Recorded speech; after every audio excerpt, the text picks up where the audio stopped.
This is Fatal Nut, and you're about to listen to my track, Grace of the Emperor, on Lave Radio. Visit me and other great Elite Dangerous players over at www.emperorsgrace.com. Thank you, and enjoy.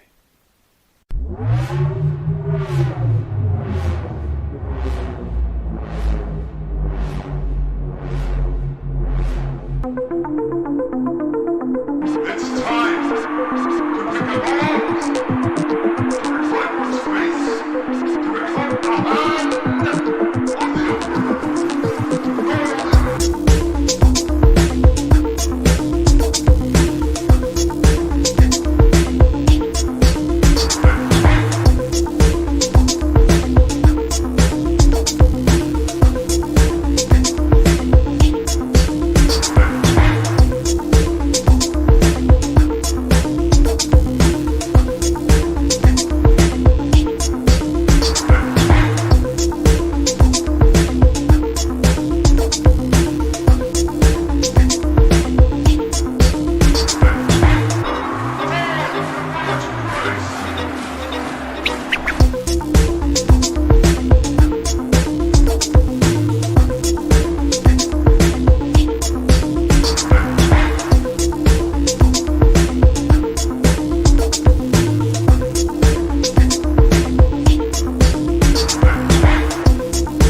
Galaxy calls, a chant from the stars to come live in the core. We'll jump together, my friends. Every flash of light's another hand to carry the way. Jump on board, into those cars. Will the wandering souls come and lend a hand for the distant world?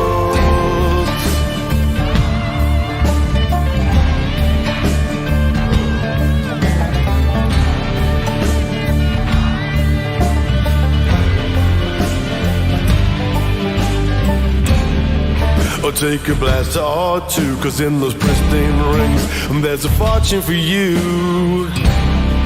We'll work together, my friend, as the mother lode cracks. This might come to an end. Jump on board, into those chords. Oh, with the wandering souls, come and lend a hand for the distant world. Laughter's fire and jump drives count. A voice comes filled, there's a chatter about the target set.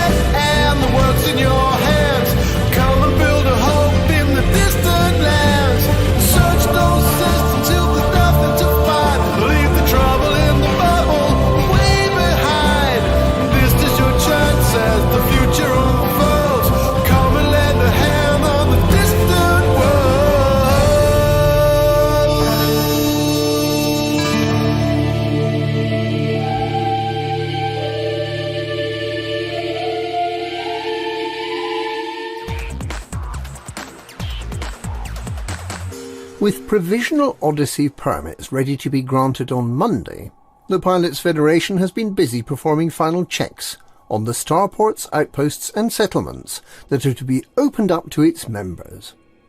These locations must meet strict standards for safety and convenience, and must provide the services commanders have come to expect. We join one of these inspectors as she checks the facilities at Bradfield Orbital. We at the Pilots Federation are always looking to expand our members' access to new facilities. We're about to start trialling the Odyssey Walking About permits.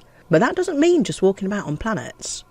For the first time, our members will be able to stretch their legs on starports, get to meet with the nefarious types they've been speaking to using the mission boards, trading chemicals for the first time, have a drink at the bar and watch the ships landing and taking off and being turned into smoking hulks by the possibly slightly overzealous station security. Our visits assess things like access for disabled people, the cleanliness of the facilities, presence of undesirables, and the like. There are rather a lot of stations, and we have to check every one of them in person. So don't be surprised if it's a while before we're able to open them all up to Alpha Commanders for testing. We do it incognito. We're mystery shoppers. That's not as exciting as it sounds. Right, let's have a look, shall we? I'm not expecting too much from somewhere called Bradford Orbital. Commander Thrust lives here, I believe. Stairs. You'd have thought they'd have designed these stations for accessibility. Ooh, no, a chugger. If you got the time to lend a hand, I'll pay you for it. Let's ignore her. She wasn't even looking at us. Gap in the railings there. Someone's going to fall. Apex Travel. Great place, if you want to see the inside of someone else's asp. Oh, what does he want? I'm looking for someone to do some off-the-books work for me. You interested? Needless to say, this is to be kept strictly between us. Right. So you're trying to get a Pilots Federation inspector to install malware. This is everything else you should know, at least everything I can tell you. Can I just point out how suspicious you're looking? You're fidgeting and blinking rather a lot. Listen, I've no hell of an opportunity here. But I don't really want to die quite yet. Thank you. Visitors are reminded to observe health and safety protocols. Need a weapon upgrading? I've got you covered. My weapon is perfectly good enough, thank you. I'll just check your stock, if I may. Yes, lots of lovely killing equipment. 2 shades of grey, orange and blue. Fits the corporate branding perfectly. Oh, I wonder if ED Profiler will let us change that. That's Vista Genomics opposite. The buy dead plants. Tragic. Ah, the bar. I could murder a Lave and brandy. Dodgy looking bunch of characters. Oh look, the toast rack. Nice view. Bit chilly. Oh, what plants do we have here? Monstera deliciosa, Sansevieria trifasciata, Asplenum nidus, Hedera. Everything you'd want from a shopping mall. I've got a morally dubious opportunity, if you're interested. This certainly isn't the sort of thing I'd want to sell in my own hands with. Right, so you want a genetic sample, but you don't want to do it with your own hands. That's not morally dubious. That's disgusting.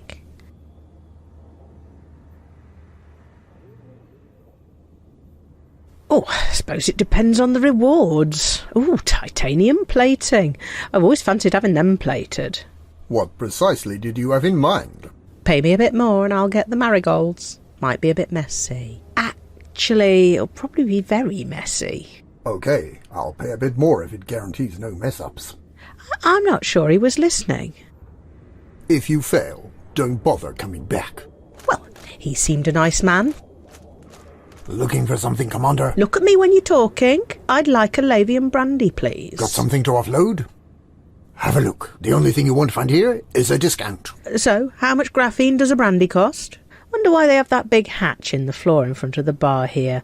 Bet people don't pay their bar tabs. I'd have put a rug over that. Bit more welcoming. Maybe a glitter ball above. It's a deal. I have chemicals, circuits and tech. Anything else? My brandy? It's been good doing business with you, Commander. Oh, well. Boom, boom, I thought it was just a little bit too unpredictable. Oh, there's some people discussing Yamex. Wonder if he made another hollow vid. What lovely music. The sound here is lovely. Lovely means. Do you need some work? Because I need some help. No, I don't need any work, thank you. I'm fully employed. Oh, look, the flying buffet sandwich. Nearly 0G this close to the axis of rotation. Welcome to Interastra. Take your time. There's a loose pen on that desk. Whatever you need, we've got the ship for it. Take all the time you need. Okie dokie. Take all the time you need, and you start playing the minute waltz. Oh, that's not passive-aggressive at all, is it? Right, I have a Federal Corvette. What ship's a good upgrade from that? Orca? No, too big. Dolphin. That'll do nicely.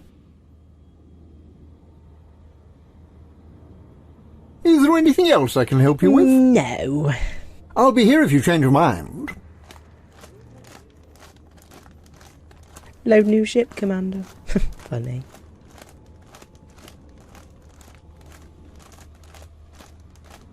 Oh, look at all those big hanging screens. They're all playing Starship Troopers. You'd think they'd put Spaceballs on one of them.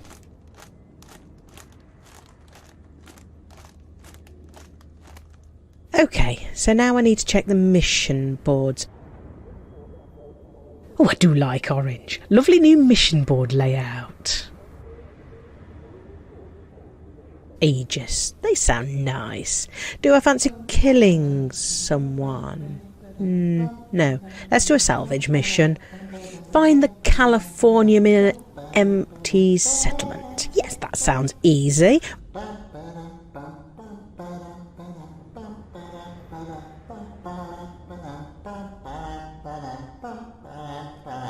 Lots of grills here. Glad I didn't wear my high-heel mag boots. Right, off to find my new Dolphin. Pass through the scanners, bright yellow lift, lovely industrial style. Welcome to Federal Space. Bing bong. Yes, the doors work, no smell of pee. That's nice. Lift music operational. Press the button, and we're there already. That was quick. Hangar deck. More steps.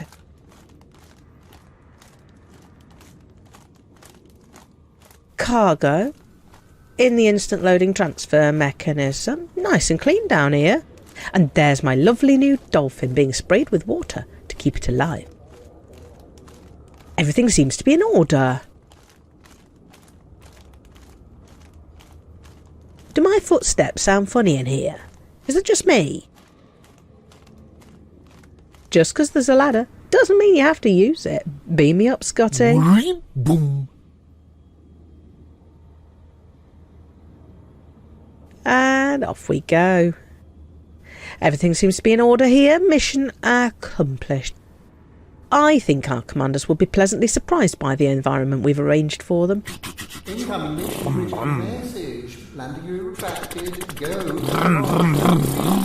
As long as they're not the nitpicky sort who worry about whether the gravity level is right. Right, next station, Hutton Orbital. How far? That's one starport down. Landing gear retracted. Just another 55,454 more to go. Isn't it amazing how the galaxy sounds so wonderful? They've really nailed it.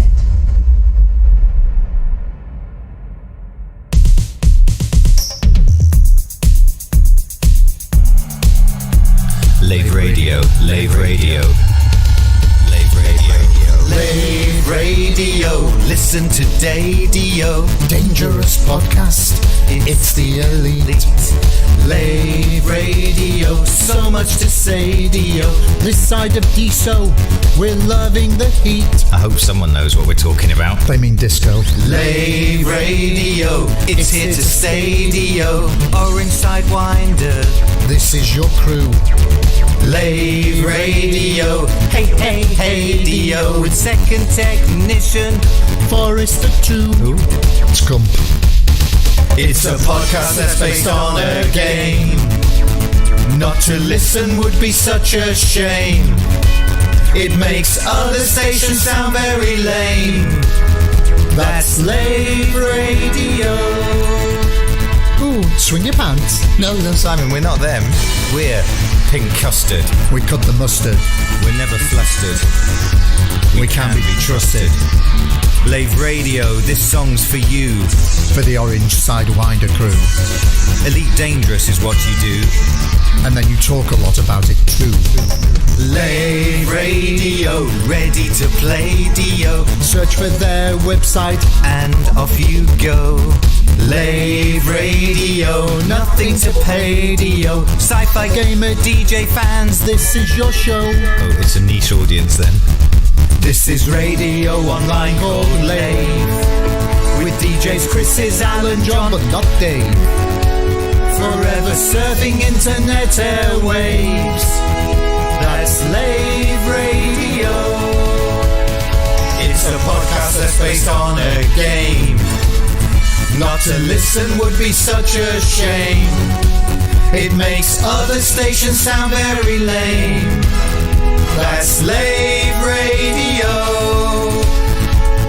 Lave Radio. Lave Radio. Lave Radio. Is this, are you sure it's Lave? Yeah, Lave Radio. It's not Love Radio. Well, no, we all love Lave Radio. No, but it's not live radio. Oh, well, I don't know whether it's live or Lave Radio live, and we love it.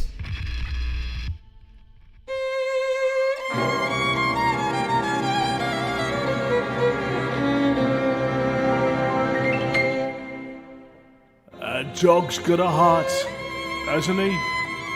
I'm joking apart, hasn't he?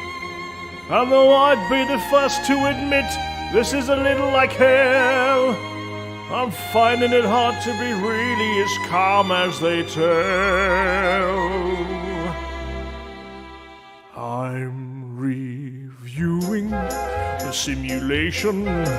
Can one system be this tricky all the time? All the trials and tribulations. Better find a way to deal with all this crime. Alvin to play and jump at me, pay fines with me, buy go from me and go for me and nag at me, and all the while he'd wag at me the hours that he would take from me, a misery he'd make for me. I think I'd better buy a mug again.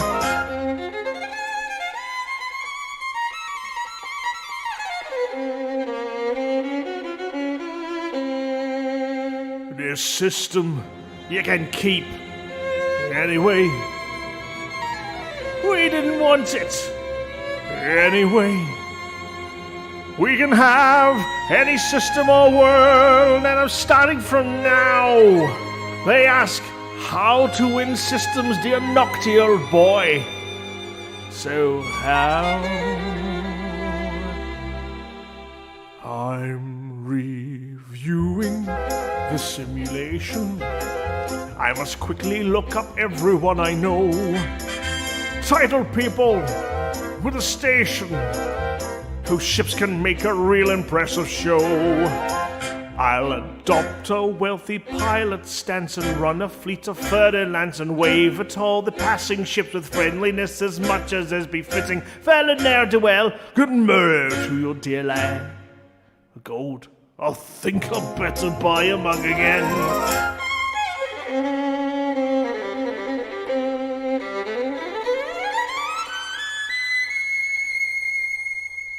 This data, where should it go? Somebody? Who do I know? Nobody. All my dearest companions have always been smugglers and thieves. So at Alvin's behest, they should start turning over new leaves. I'm reviewing the simulation. If you want a boom, you've got to spend a bob. Is it such a humiliation for a trucker to perform an honest job? So, a job I'm getting, possibly. I wonder if the boss will be permanently cross with me, what missions he will give to me. I'll stack a bait and finish late and fix this state. Oh, but wait, I think I'd better buy a mug again.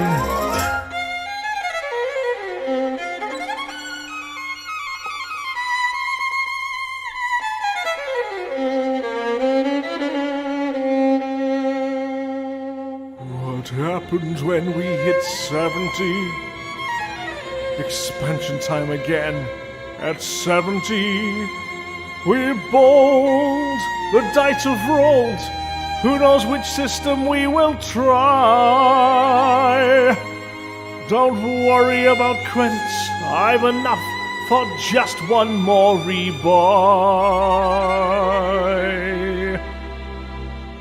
I'm reviewing the simulation. I'm addicted, I shall stay. You'll be seeing no transformation, but it's tiring working hot and every day. I don't want nobody bit for me or made to clean his shit for me. This hottin' life is not for me, it's getting far too hot for me. There's no rebuy screen for me, but who will change the scene for me? Stack missions day by day for me, but who can have the final say like me? I think I better buy a mug again.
Hi, Commander Kumar the Far here, and you're listening to Lave Radio.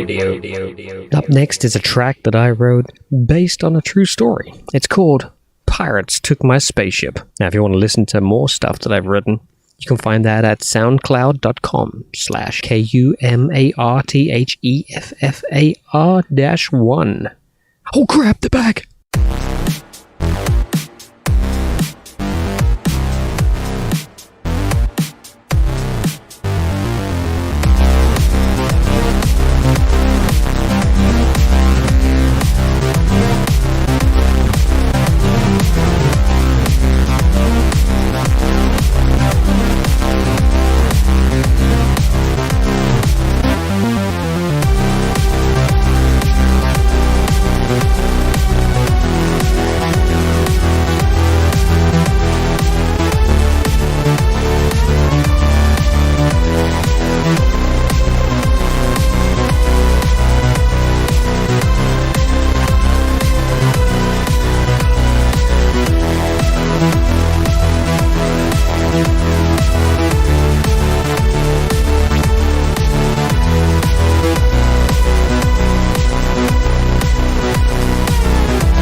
Hello Commanders, my name is Synaptics. Next up you're listening to my track, Lave Station Observation Deck. If you'd like to listen to more of my work, please visit synaptics.com, synaptyx.com. Fly safe and enjoy the show here on Lave Radio.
Hello, Commanders. My name is Devastat, and next up you're listening to my track, Do Androids Dream?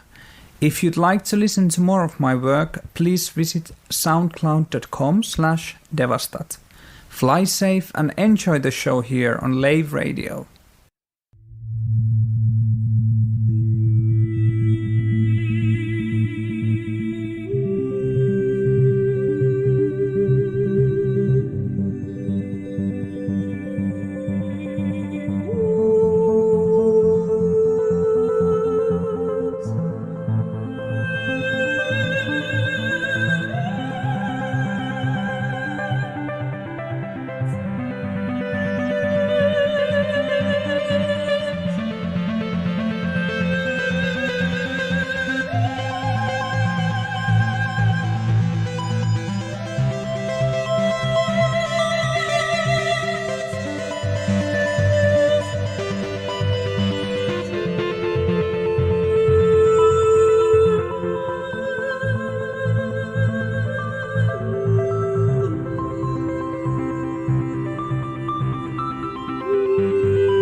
The Lave Radio Project was our last best hope for news.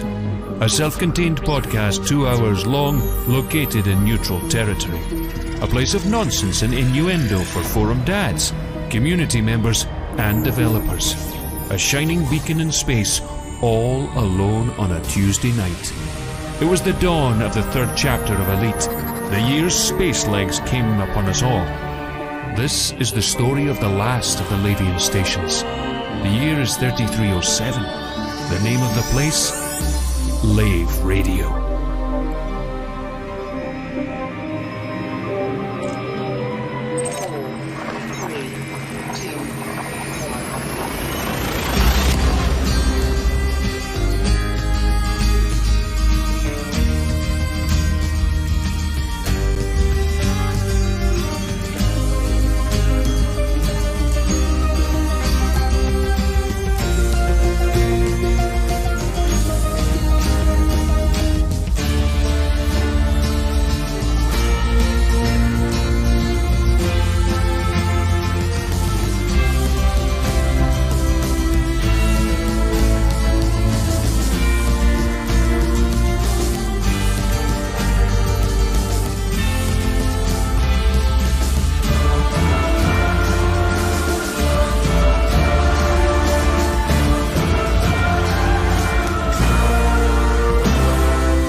Greetings, Commanders, and welcome to episode 335 of Lave Radio, the show that likes to talk about the universe of Elite and the fantastic community that surrounds it.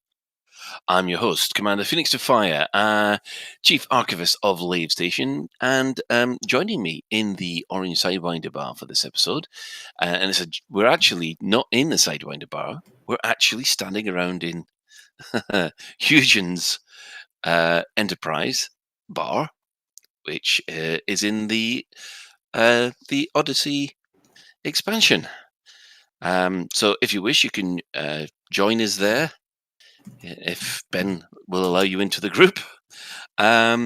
So if you can't, well, then you can always join us on the Twitch chat channel, which you can access through laveradio.com/live, click on the live chat, and then also go to twitch.tv/laveradio. Or you could join us on Google, or you can join us on Facebook. We're everywhere. So, apart from everybody looking out of the window, I'm going to go around the crew and see who we've got. So we've got Commander Edelweiss, Head of Health and Safety. How are you? Shan just told me to get a boomstick. A boomstick? A boomstick. Oh, as in a Big Bang boomstick? Big bad a boomstick. Science later. Science. And that is, of course, our Inhuman Resources Director, Commander Shan. I'm standing behind Ben at the moment, dearly wishing I could push him out of the airlock at the moment into the docking bay, but unfortunately there's no collision in the bar area, so it just runs through him. You can see people's internal organs, which is quite a bit of a shame. We've also got our Deputy Trade Attaché, Commander Souverain. What up? And we have also got our Staff Liaison, Commander Psykit. Hello. Hello. Hey, Right. what are you doing to Colin from that angle? That looks... And, oh, just no. Oh, this is going to be just so bad. Who's streaming this? Because I don't really... It was me streaming it. The player character kneels down just at the wrong or right height. I could see right up Colin's nose. I don't think it was his nose you were looking at, Ben. It was. Okay, moving on. Let's just see what everyone's been up to this week. Right, we'll start with Commander Psykit. I've been looking at the inside of an adder for a really long time. Oh, I'm so glad you said that. But yeah, no, just playing in the alpha. Playing in the alpha. Okay. Ben. I was on the... I was on some other podcast. Can't remember the name of it, with Jez and Boss Lady on Saturday. That was a lot of fun, and it'll be released as a podcast on Saturday. No, it was already recorded out. on Saturday. Is it? Oh, it came out today. It's okay. It wasn't out when I. Yeah. Yeah, that's the one. I looked for it earlier and it wasn't out, but it's out now. Excellent. Had a lot of fun with them. Apart from that, my life since last week was basically waiting for Odyssey, and then since Odyssey dropped, like Psykit, playing with adders. Yep, that's understandable. Commander Shan. Well, apart from the obvious, playing the alpha, we had quite a sort of emotional day today, really, because my parents came down and visited us for the first time in over 12 months today. And the mother-in-law was there as well. So all the mini Shans were there, we were there, and so it was really quite emotional, really, seeing everyone again after so long away. And they brought down Christmas presents, which is always good. So yeah, it was quite a good day that side. It was nice and sunny as well. We had a barbecue, and yeah, everyone's staying outside and being good. Oh, excellent. Glad to hear it. Commander Souverain, how have you been? Good. I have also been wrestling adders. It's pretty fun, isn't it? I've been... What else have I been doing? Nothing really... Nothing particularly interesting. I'm home alone this week. The Suvet has gone to visit her mum for the week, and Frontier very kindly arranged the alpha to perfectly coincide with the week that I'm home alone. So I've mainly been scampering about in mag boots, to be honest, and it's been quite fun. Excellent. Well, let's see what I've been up to. Obviously, a load of stuff in the alpha. I think I'm up to about 12, 13 hours already. And let's see. Oh, yeah, I spent most of the time this weekend actually dusting off the hot tub, inflating the hot tub, and getting that up and running. And everybody else in the family jumped in it by the time I started the show. So I do apologize if you hear any splashing in the background. Just looking over jealous, but less said about that, the better. So, moving on from... Colin, why don't you just record from the hot tub? Because tendency microphones and water don't really mix. I think you lack ambition, Colin. Colin, Ben, buy a shield disruptor grenades as well for later science. Oh, I've already got some. You got some, Ben? I do. Right. Well, let's see. I wonder what we can talk about today. Development news. Well, what have the devs said this week? It's been pretty quiet, hasn't it? Yeah, Not completely. much going on, no. Yeah, bugger all. No. Right, okay, let's talk about the obvious. Obviously, on Monday, yesterday, the alpha phase 1 was dropped. Now, there's going to be 4 phases for this alpha. The first phase is what we're doing now, where you have a single commander for our new commander for every participant. We have just one system to play around in. You can upgrade to the Remlock Maverick Scavenger Suit. You have access to Takada and Kinematic weapon sets. We have Apex interstellar travel, which there'll be a lot of that on in a minute, and various activities available, including salvage, collection, delivery missions. Now, that's just phase 1. They expect it to last about a week, and then they'll move on to phase 2. However, they have said that they are prepared to extend these phases depending on the feedback they get. So, phase 2 will be combat, phase 3 will be exploration, and then phase 4 is compatibility, where that's more similar to the betas we've been used to, where they taken a snapshot of everybody's commanders and just brought everything in. So that'll include our ships, carriers, SRVs, the whole lot. So, Colin, if they said they're willing to extend the alpha based on feedback, if no one gives them any feedback, does that mean they'll just keep extending it until someone does? I mean, they'll call it Star Citizen. Ooh, there you go. That's a low blow. Meow. Yeah. Anyway, so obviously everybody has been mucking about. What is everyone's first impressions? Do you want to nominate who of us to go first, or should we just leap in? You know what? I will nominate Shan, because he says he's actually got something positive to say. Yes, I mean, in my feedback, I've been looking at the game mechanics rather than balancing issues, because the things like the Apex shuttle, which we'll come on to next, that's a balancing issue. Things like the length of time, your battery loss, that's a balancing issue.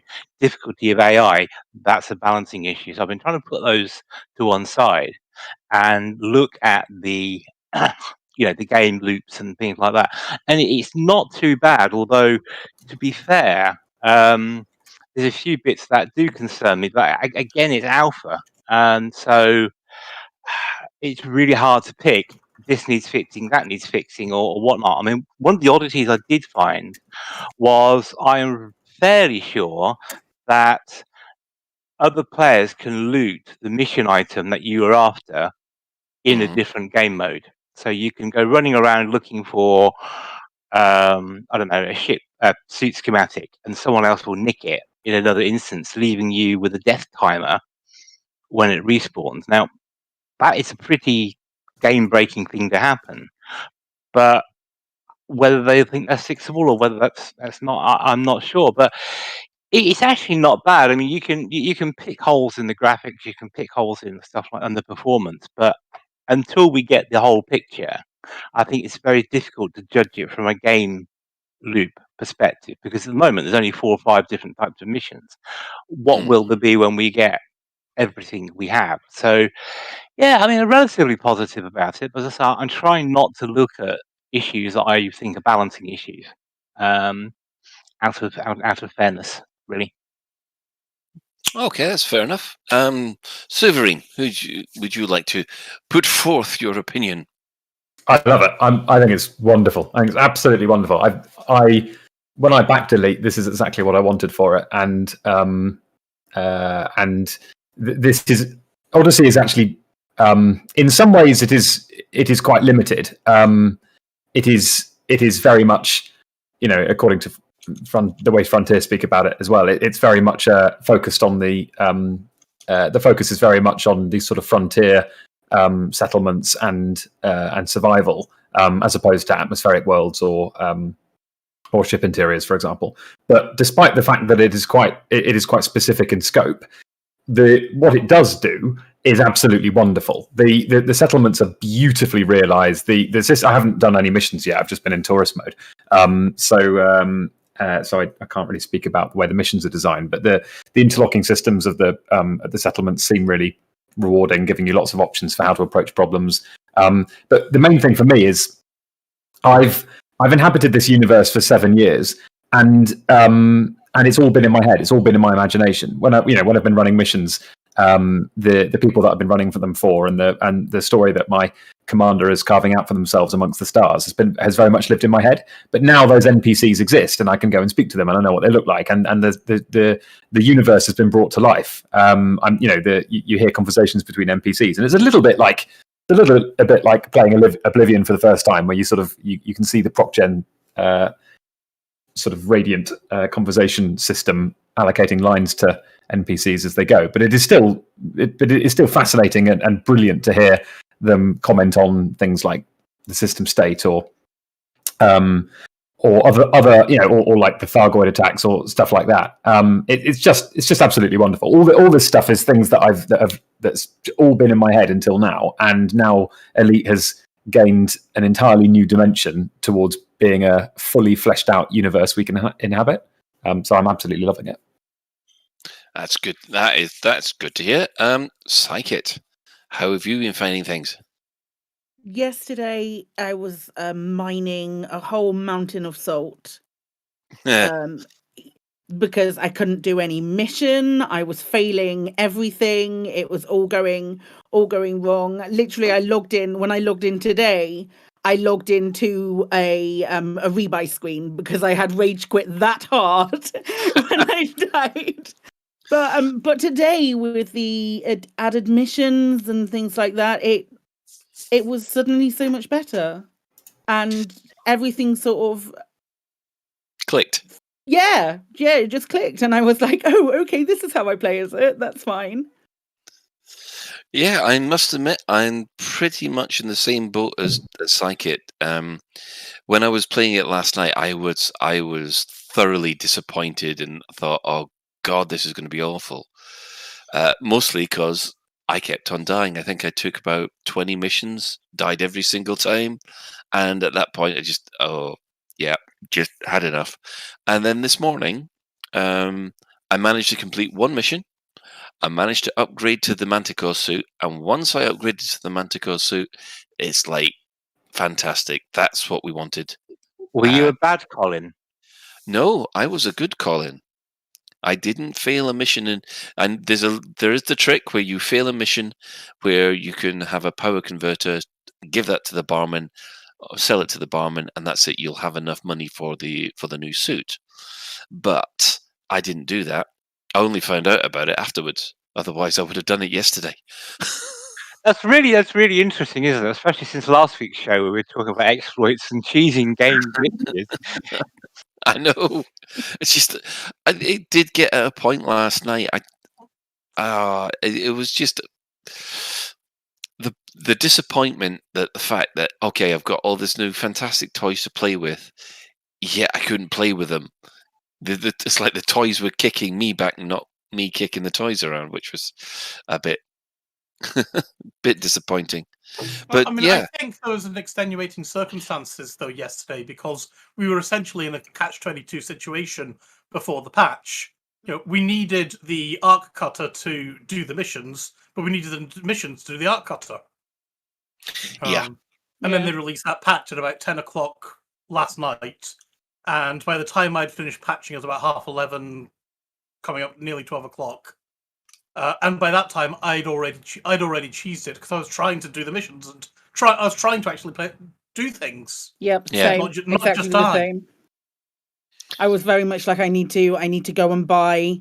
I need to have the money to be able to buy the weapons and buy the things that I need to do in order to complete this, and that was adding and compounding to all of the frustration that I was feeling. It is beautiful. I love it. Don't get me wrong. This isn't me bashing anything at all, but it was so frustrating to be looking at something so beautiful and not to be able to go and experience more of it.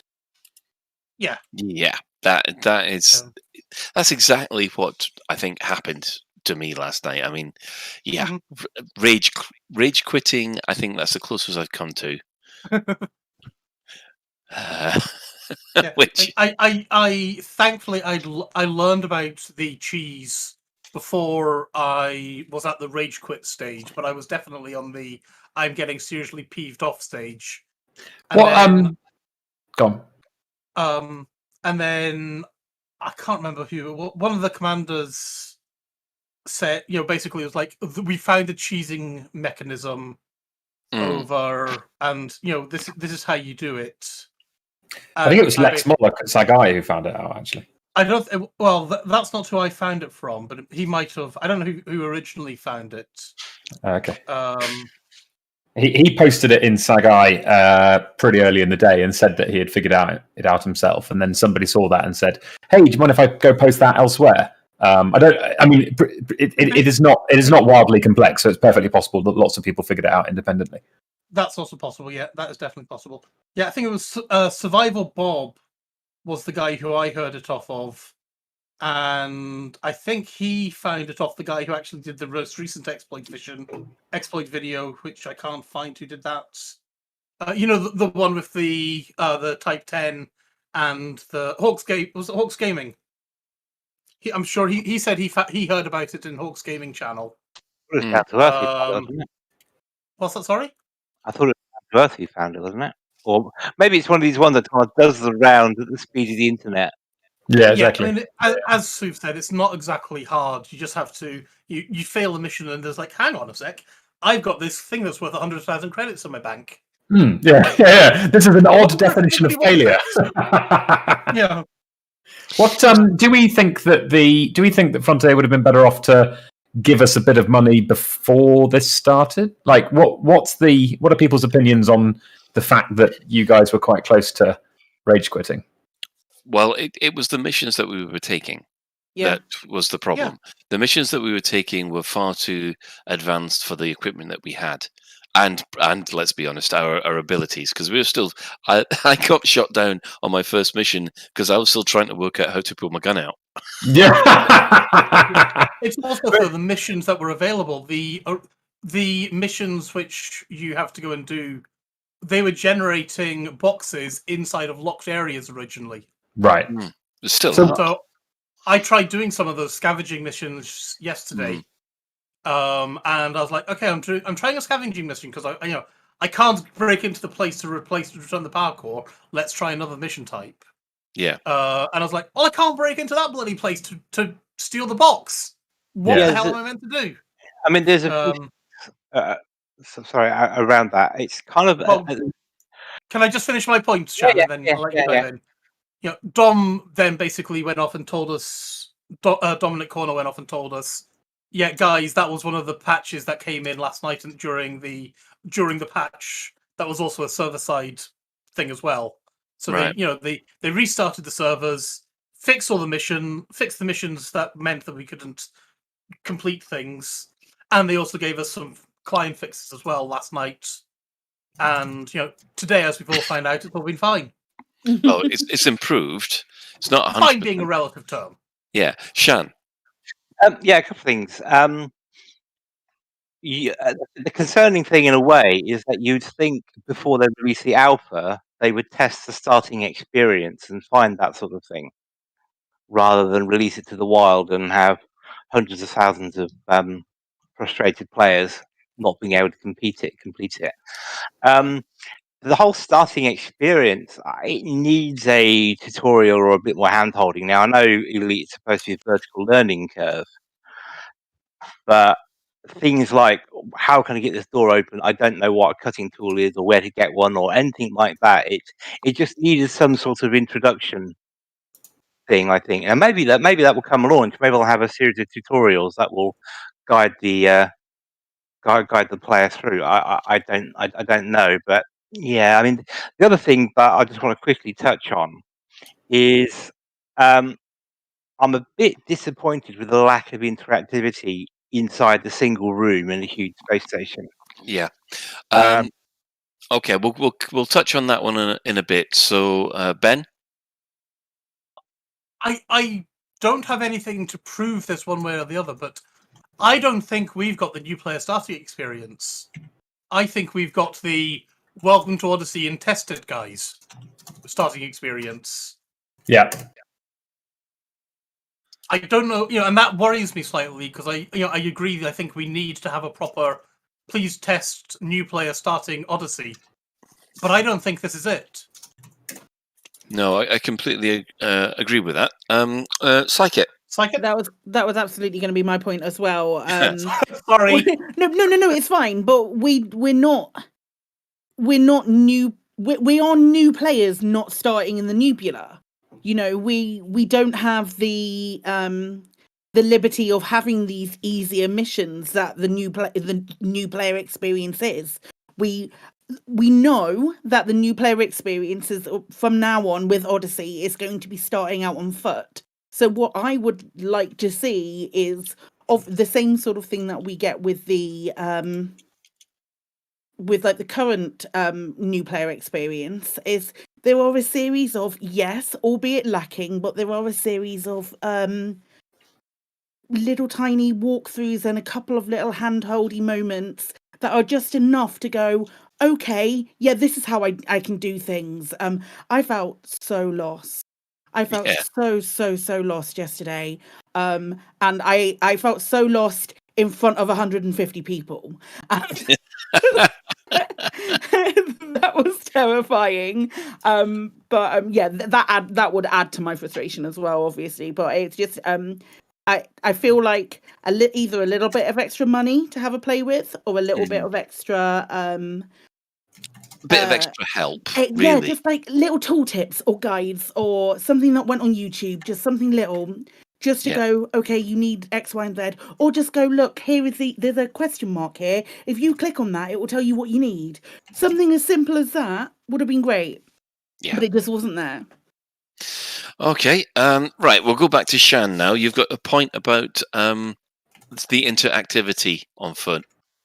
Yes, I mean, the interior is quite well done. I mean, it's still not at the level of graphicality and what that I would expect from a purely modern game. But hey, we'll leave that by the by for a minute. But the lack of interactivity, and I'm not talking about being able to shoot people and blow up people inside the bar area.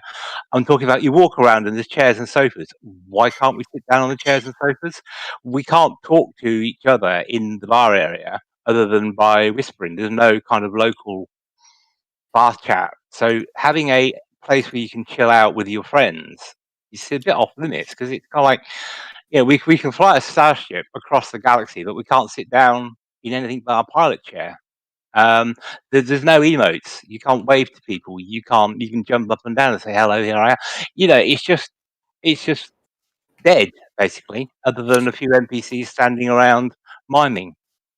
Well, as far as the graphical fidelity is concerned, they have said on the stream that it's not where they want it to be yet, but they're still refining it. This alpha is not going to be the finished product. They made that quite clear several times. The other thing that they seem to agree with the fact that emotes were missing. This was Arthur and Bruce on the stream today. They both agreed that the emotes were missing, and it's something that they're going to push for. But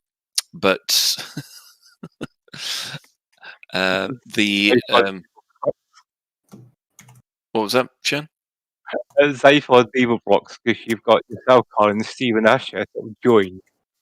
Anyway, sorry, Karen. Yeah, it just completely missed my point now.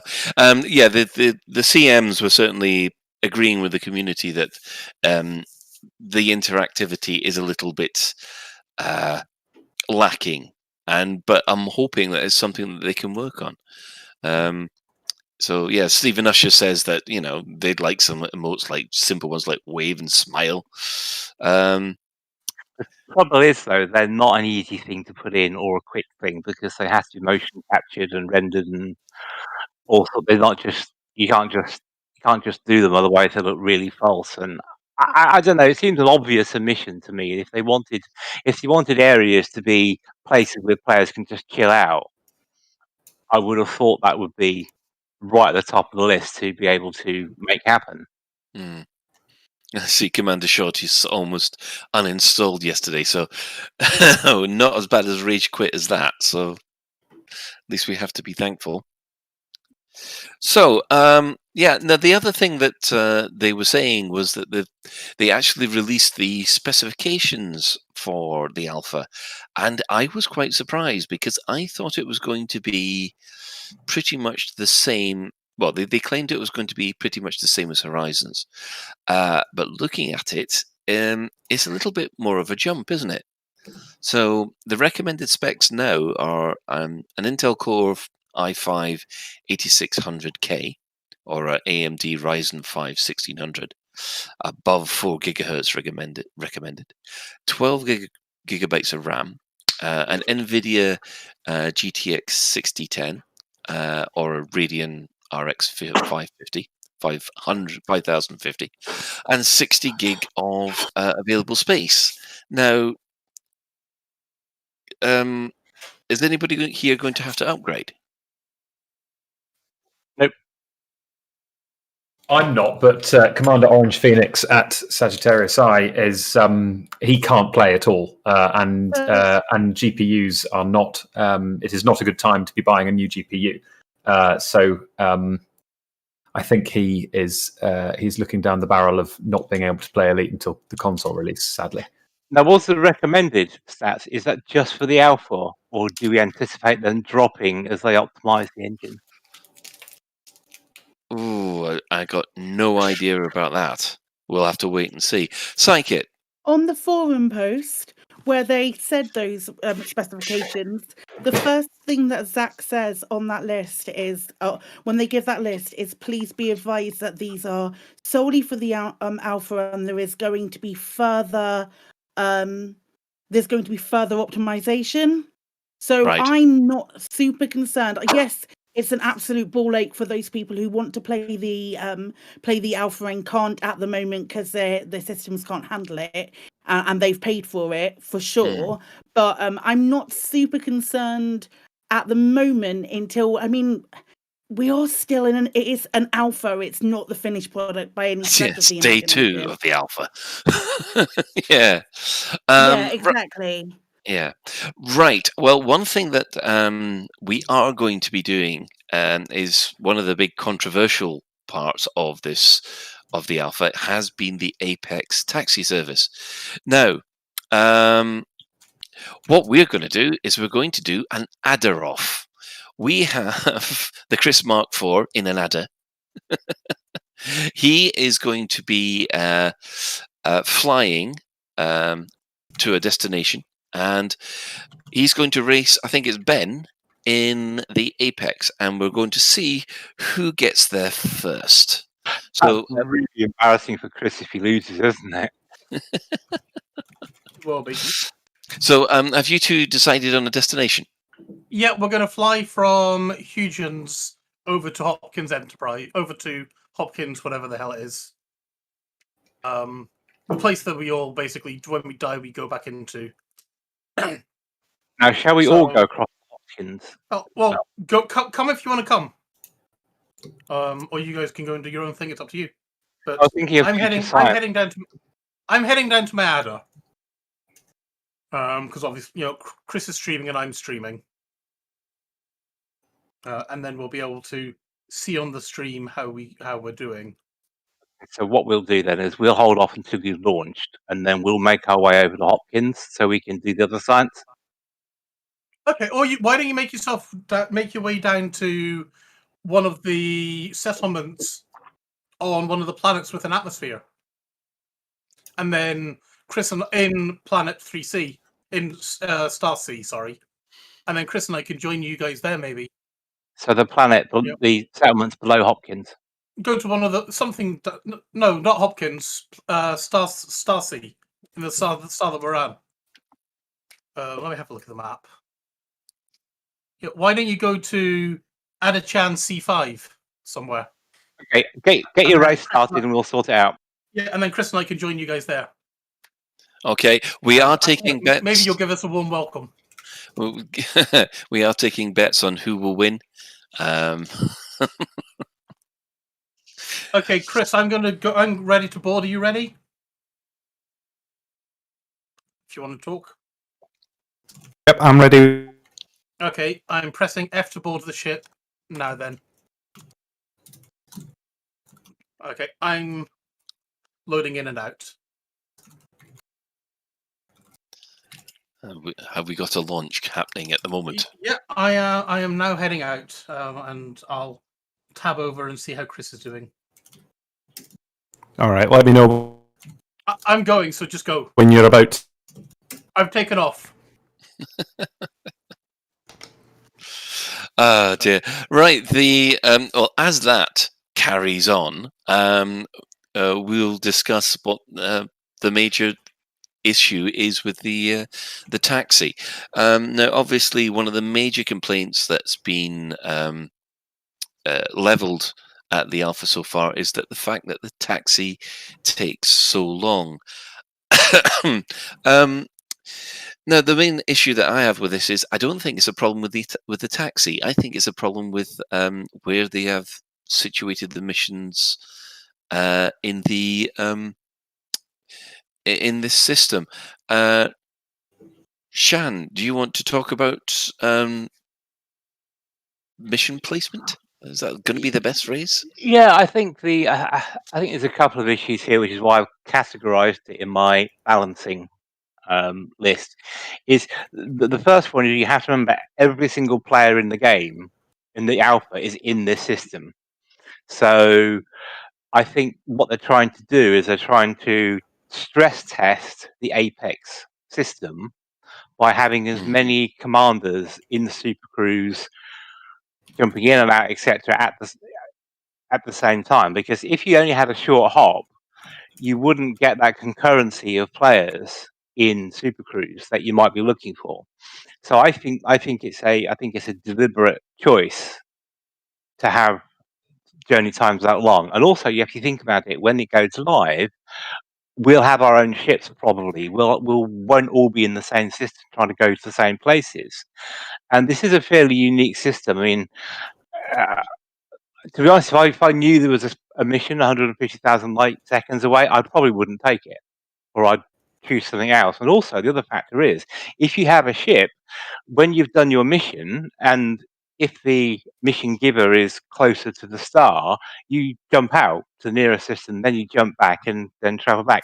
We can't do that here. We're stuck on the bus. Yeah. Same question to Psychic. About the Apex. Yeah. I understand why it has to take not necessarily take the amount of time that it currently does, because they don't seem to give two hoots about a mass lock or anything along those lines. Like, a sensible commander might, and I say might very loosely, but I think it is maybe for me a case of I'm not sure they necessarily picked the right system. It just that's my first thought about it was the amount of time I've got 150,000 light seconds to go, and I'm like, okay, that's fine. But it's a long time to wait for something along those lines. But I don't know necessarily. The only way that I can feel like they would be able to fix it is to use AI that will avoid mass locks and things along those lines, because they can't get rid of it in its entirety, because then what's the point in everybody buying a ship? Yeah. I'm sorry. I'm getting nagged at by commanders, by NBCs wanting me to get out of the way. Yeah, Suv, what's your opinion of the Apex taxi then? I think it's good. I don't really have a complaint about it. Elite Dangerous is, if you're an instant gratification sort of gamer, I don't think Elite Dangerous is your game. I'm not saying that any of you are. And actually, it's not like they've made it artificially slow. It is this time consuming to get around in the base game. I know that even a semblance of agency will make something go a lot faster than if you're literally sat there as a passenger. I think that if and when we can walk around ships, it will make it a lot better, because then we can have a lot more to do than sitting in a chair. And if and when we get more into the alpha, and especially when we get to import our own commanders, it will be better as well, because we will have more to faff around with in our menus and things. I think, yeah, probably the choice of system. One of those systems. The problem with the binary star system is that you're always going to have a very, very long journey between the stars unless they're a really close binary. And this is probably. I don't know what parameters Frontier used when they chose the system, but if player convenience was a primary concern, then it potentially wasn't the best. But it is perfectly possible that they chose this because it is representative of the Elite Dangerous experience. I don't know. Yeah, I mean, I think it's an agreed point where maybe on the mission briefing, it actually gave you a distance in both light years and light seconds from your present location. I think that would have made things a lot easier. Shan? Yeah, I was just wondering a few things around the Apex service and the shuttle is, why are they sticking us in an adder and not a dolphin? Okay. And the other one around it was, as I completely get the travel time and the reasons behind it, but we really do need something to do while we are in the taxi, other than watch Winter Soldier on Disney Plus or something. You know, I don't want to be sitting there watching an NPC pilot and backseat driver and thinking, "Oh my god, why have you done that?" You know, I want something to do while in the ship, and this is where I think walking around the ship would come into its own, because you've got chance and time to do other stuff. I mean, yes, you can set your suit up and you can do whatnot in there, but that doesn't take more than a couple of minutes, and you only tend to do that once. So it needs something for the player to do while they're in the taxi, I think.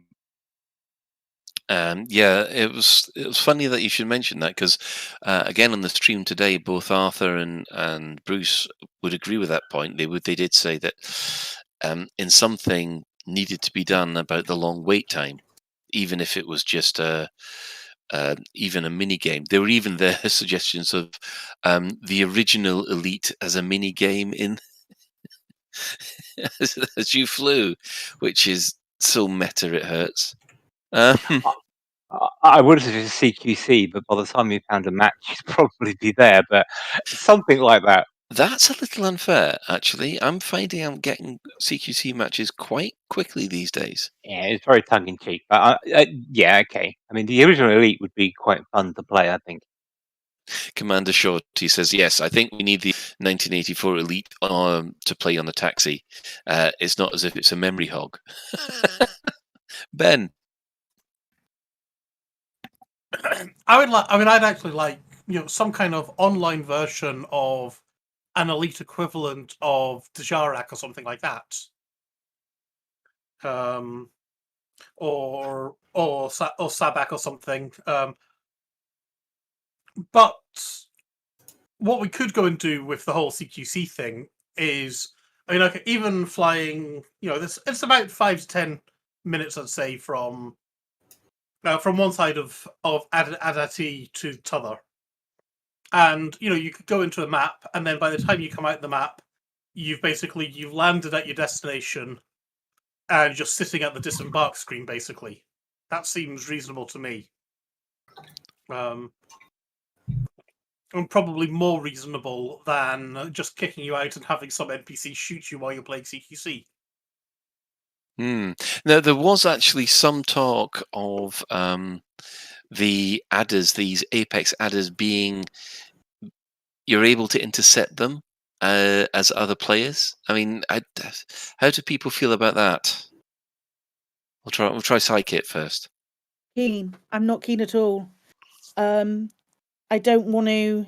If I can't control it, I don't want people interdicting me. It doesn't feel it doesn't feel fair. I know it sounds really kind of silly, but it doesn't feel fair to not be able to have it. If they could say, "Oh, you're being interdicted. Do you want to take control and try and avoid it?" Then yeah, absolutely, I'm down. But if I'm relying on this NPC idiot to do it for me, it's not a chance. Right, I see. Right. Well, that's an interesting point of view. Sovereign, what do you think? I think that I don't have a problem with the with Apex at the moment. I don't mind it at all. As Mac said in chat, the if you've got an Oculus Rift or a VR headset, it's considerably better because you can look around at things. I think Psychic's point is a good one, and I would agree that taking a taxi and then being interdicted and blown up is would feel pretty crap because you'd have absolutely no agency at all. And but the thing is, that's got to be weighed against the cost of not doing so. If you make the Apex taxis uninterdictable, how does that impact the experience of the rest of the game and the sense of verisimilitude of the galaxy? I kind of prefer the Apex taxis to exist in the game world and be subject to the same rules as everything else. Otherwise, it sort of undermines the Elite Galaxy.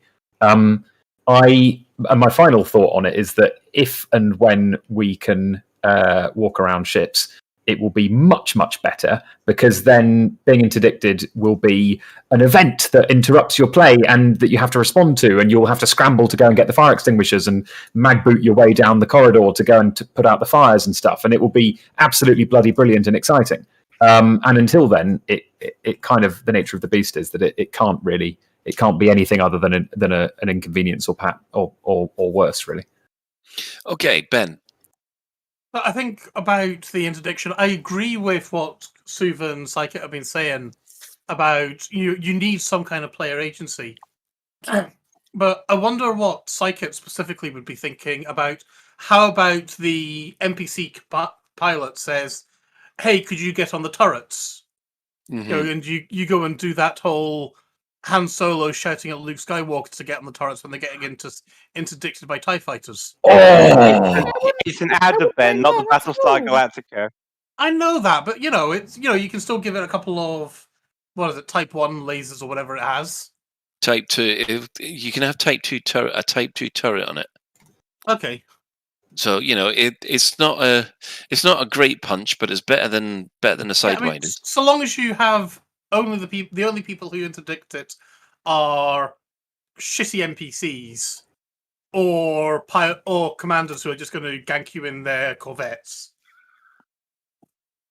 And if you've got people ganking you in your corvettes, then there's not a lot we can do it anyway. But yeah, so what about turrets? Would that be enough for you? I know it would be enough for me, and it also introduced people to that gameplay, which I think is a bit neglected. Shan? Yeah, I was thinking through what the scenarios that you've just mentioned, and to be honest, I'd like them interdictable because it seems particularly gamey to have an adder that cannot be interdicted by anybody. I mean, I would up the penalty for interdiction. So if you try and interdict a shuttle, you get a hefty fine, instant wanted, ships on at you all over the place. So you make the punishment bigger for trying to interdict and blow up a shuttle. A taxi. But you can't have them not interdictable because you want to have that tension of, oh my goodness, is someone after me? You almost want that because buses aren't immune to attacks, are they? You get people attacking buses. So why should that be? So yeah, bring it on. I'd love to go and try and interdict some Apex shuttles. I think it'd be great fun. Yeah, it'd be fun for you. Psychic. Best of both worlds. There's lots of voice lines that the Apex commanders do, or the Apex NPCs do. Commander, we're being interdicted. How would you want us to respond? We're paying for it. Give us the option. So either they can try and avoid it, you can try and jump onto the controls and avoid it, or they allow the interdiction and then we go ahead and fight. All of those options seem really good to me, but give us the option to say what we want to happen on the back of it, maybe.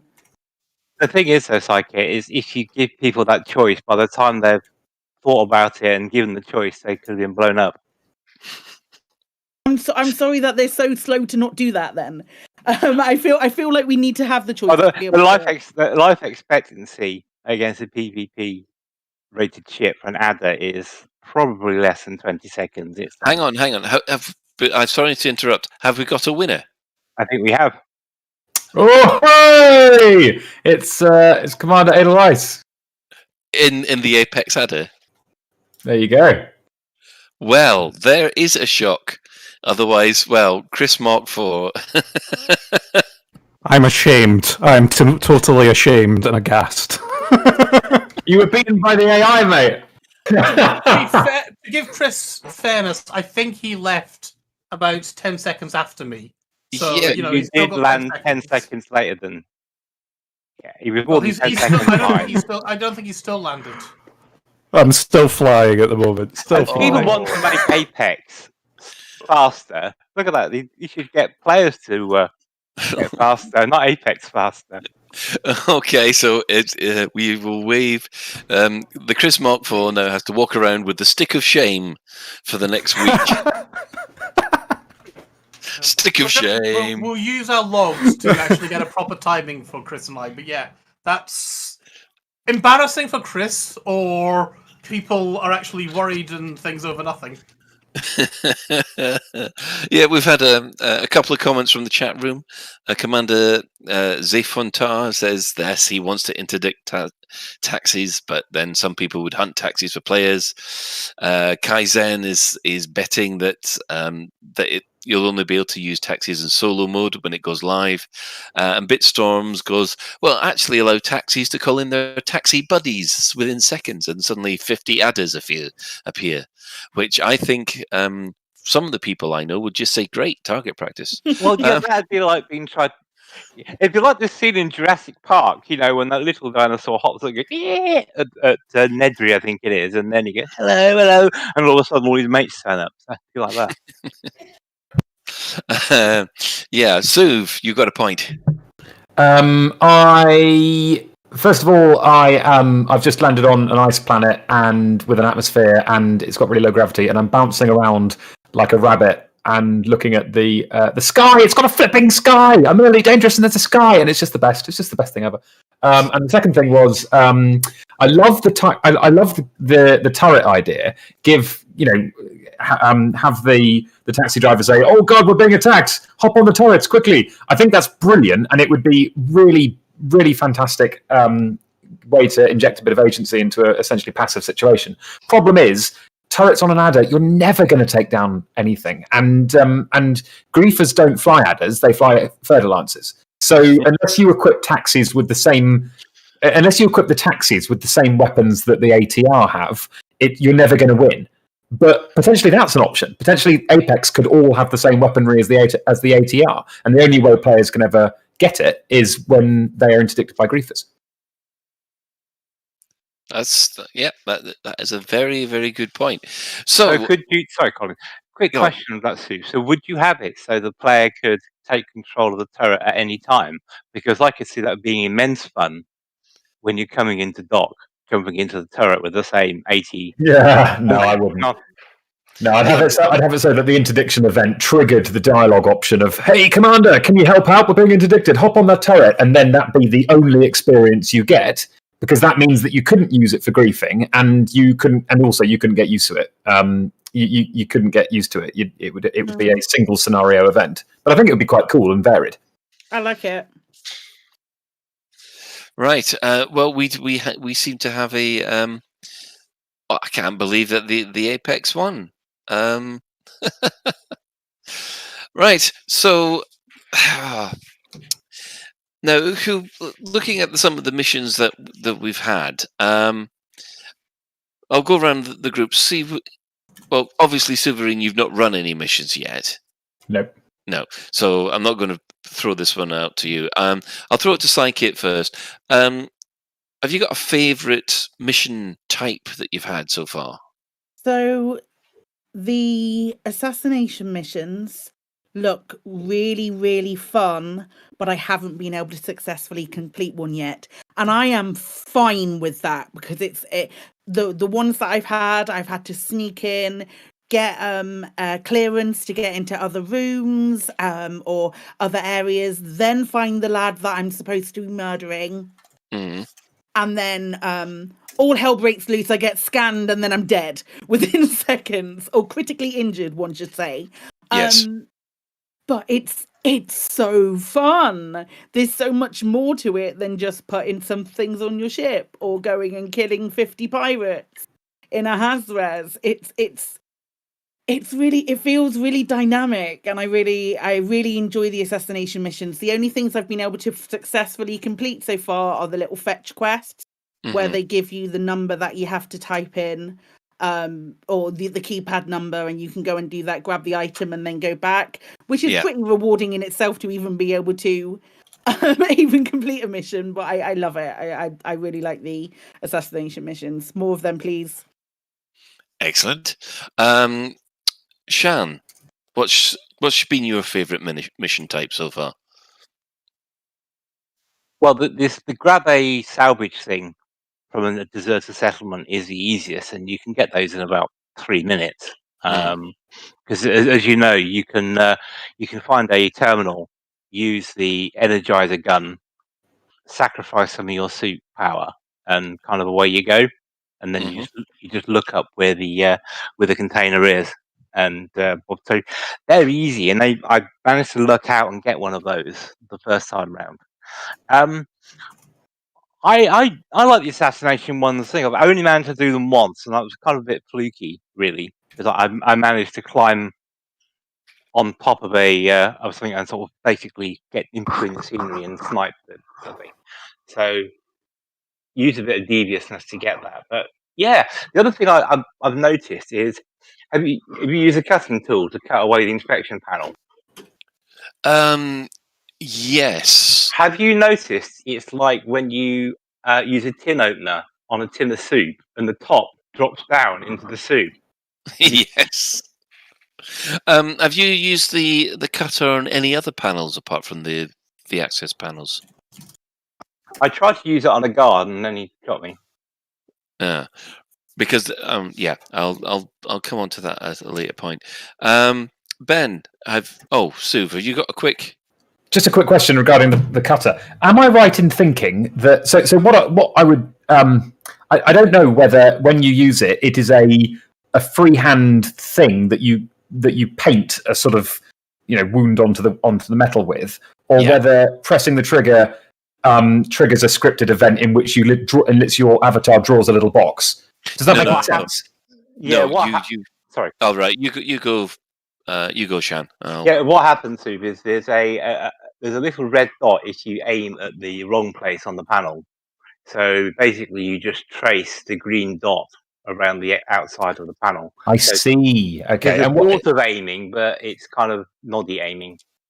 Yeah, okay, so it doesn't do it automatically for you. You have to do it, but you only get the result you want if you do it in the predetermined.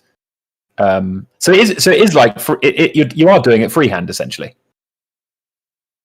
Yes, you are. You can miss the bit that you need, and it took me a little while to get the hang of actually cutting out the square box properly. Okay, that's cool. Commander Shorty in chat says it's odd. You have to move it, but it's semi-locked. Okay, interesting. Yeah, all right, fair enough. Yeah. One problem that I had is if you actually stand up too close to it and you cut it, it won't fall out of its slot because you're blocking it. And no matter what you do, you can punch it or whatever, it will not fall out. So, word of warning. You do know if it won't fall out, you can still, if you stand up and look down, you can aim your power beam at the appropriate thing. And if you're careful, you can get it in and still turn things on. I did not know that. Thanks for the I've had it just sitting in the can of soup as well. but I was like, you will, yeah. And I tried running into it, crashing it, shooting it, all that good stuff. And then I was like, hang on, if I look just there, it go my power beamer tool thingy bobber goes green, and then I saw it, so I hit fire and it charged up. Don't you think they could do with like a screwdriver or a crowbar to sort of like split it off? We could use a screwdriver, yes, that would be handy. Or our fingers, they'd be good. You got your gloves on because you're not supposed to hold a tin lid after you cut it because it's sharp and cut you. Well, that's what my mum used to say anyway. So you think. Do. But yeah, there needs to be something. I think maybe an easier way of prizing the soup lid off once it's fallen in the pot. Yeah. Ben, we haven't asked this question at you. Have you got a favourite mission type to do yet? I've been really enjoying doing the please take your power supply here missions. And doing them legitimately. Because I felt kind of guilty after cheating my way through a couple of them. So then I went off and it was like, I've got your power core on us, guys. Here it is. And then you've got to, you've got to break into the room, put the power core in, turn it on. You may or may not have to put out fires too. And then, so if you're doing that, then like Bruce and Arf were doing on the stream, you sort of evacuate the air from the room. And that's quite a lot of fun, I find. Yeah, I mean, I must admit, the power up a dead outpost, I do actually find quite satisfying. I also like the fact that you're given level 3 access and you can go through the rest of the base and basically loot it guilt-free. Yeah, until the guards catch you and then say, hang on, what are you doing with Bob's iPod over there? Well, when I turn up to these places, they're completely deserted. There's no guards. Well, I've had a couple with guards or looters or somebody walking around still. I haven't had that yet. Can I very quickly actually touch on a mission that I was given, which I loved? Go on. So I had a collection mission, and it was to collect one of the people standing at the bar's mate's video game collection. And he was too embarrassed to go back to the base to collect it himself. So he was like, could you get this for my friend, please? For his finger quotes friend. Yes. And we all know it's going to be the kind of game collection that you might own. Oh. We were talking about Kickstarters I've done the other day, and just like, space Kickstarter, another space Kickstarter, another space Kickstarter. I'm noticing a theme here. Funny that, yeah, I noticed those as well. So I've just got another question, Colin. Go on. Sorry if it's not on your list, but the question I have for the crew is one of the objectives Frontier said is that you can play the whole game without ever needing to get into a ship. Would you have the patience to do that, or how long would it be before you think, "I'll stuff this. I'm going to go and get a ship"? Oh, that's a good one. Okay, we'll start with Ben this time. Sorry, I was in listen-only mode while I was getting more Vada. Okay. Psychic, do you want to take that one? What did Shan say? I'll get back to you in a second. Okay. I haven't used my Epic account yet. And I've been saving it specifically because I want to play it as a brand new commander without a ship. How long that is going to last, only time will tell. The more I thought about it, and the more I played yesterday in Adichin, the more I thought, nah, I'm going to get bored of this really quickly. But then not every system is like Adichin, and the new systems certainly aren't.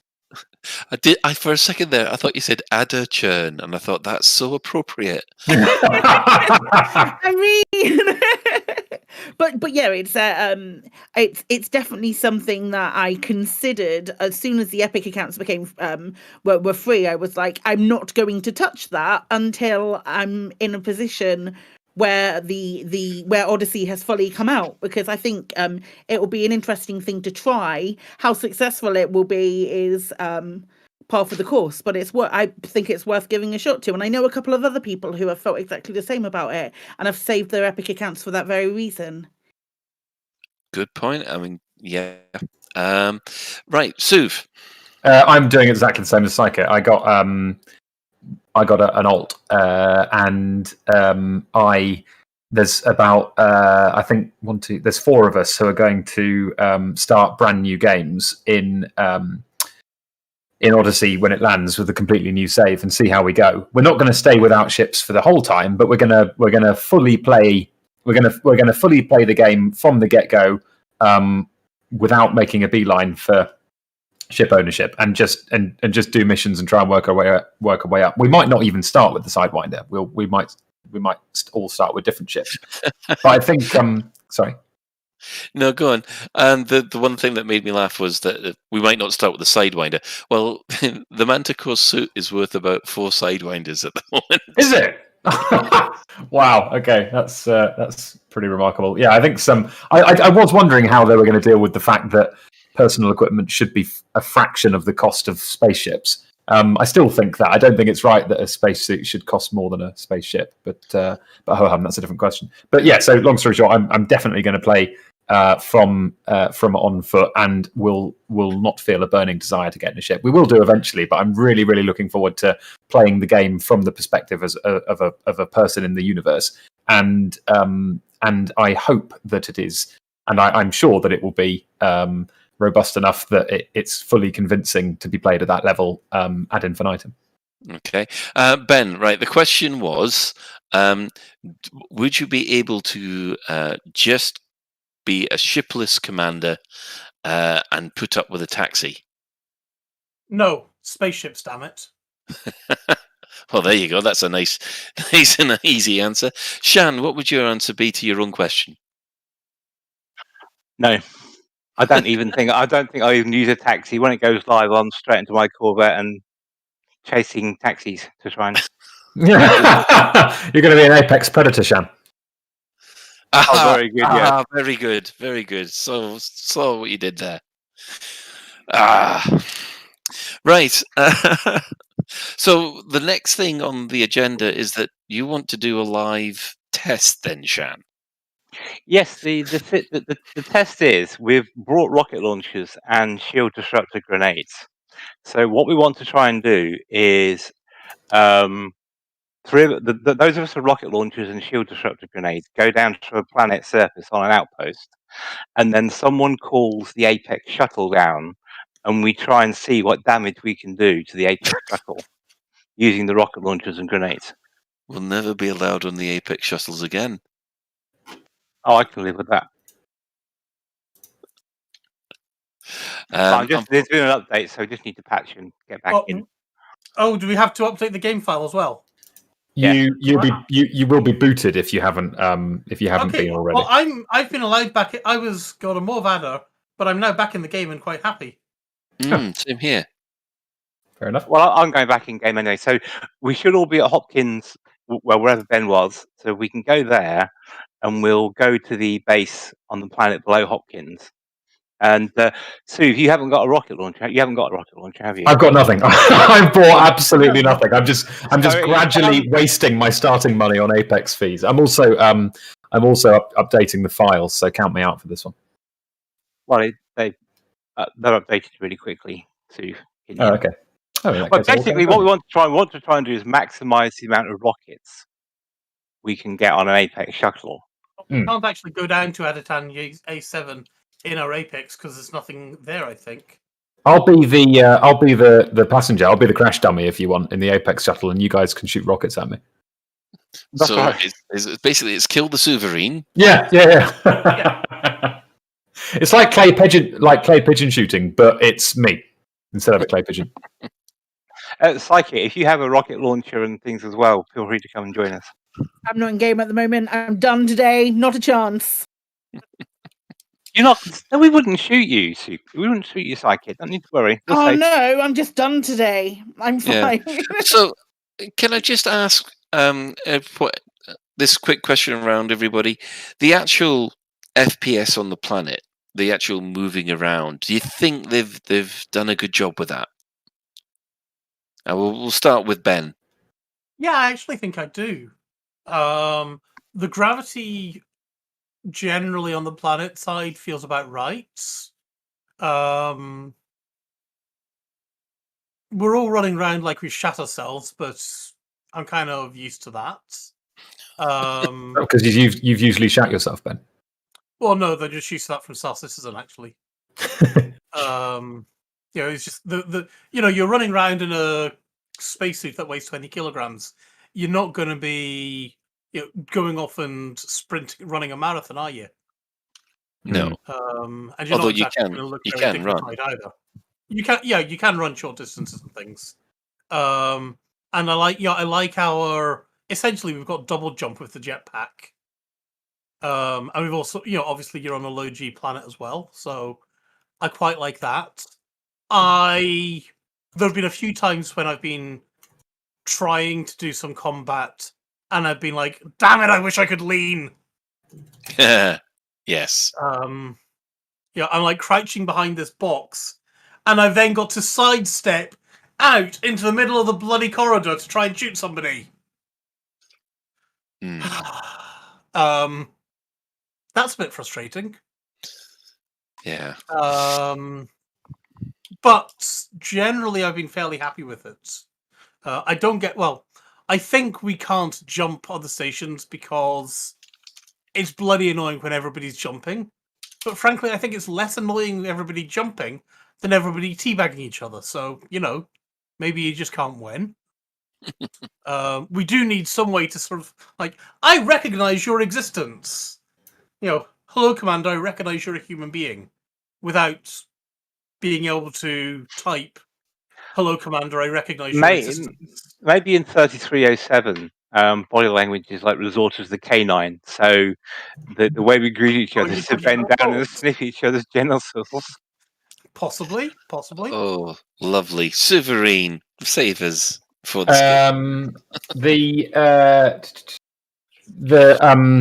somebody's Stephen Usher in chat says walking on planets is all 1G walking. In low G you would be bouncing. You still can bounce on low G planets. I've just been on a low G planet and was bouncing merrily. But yeah, walking was unchanged.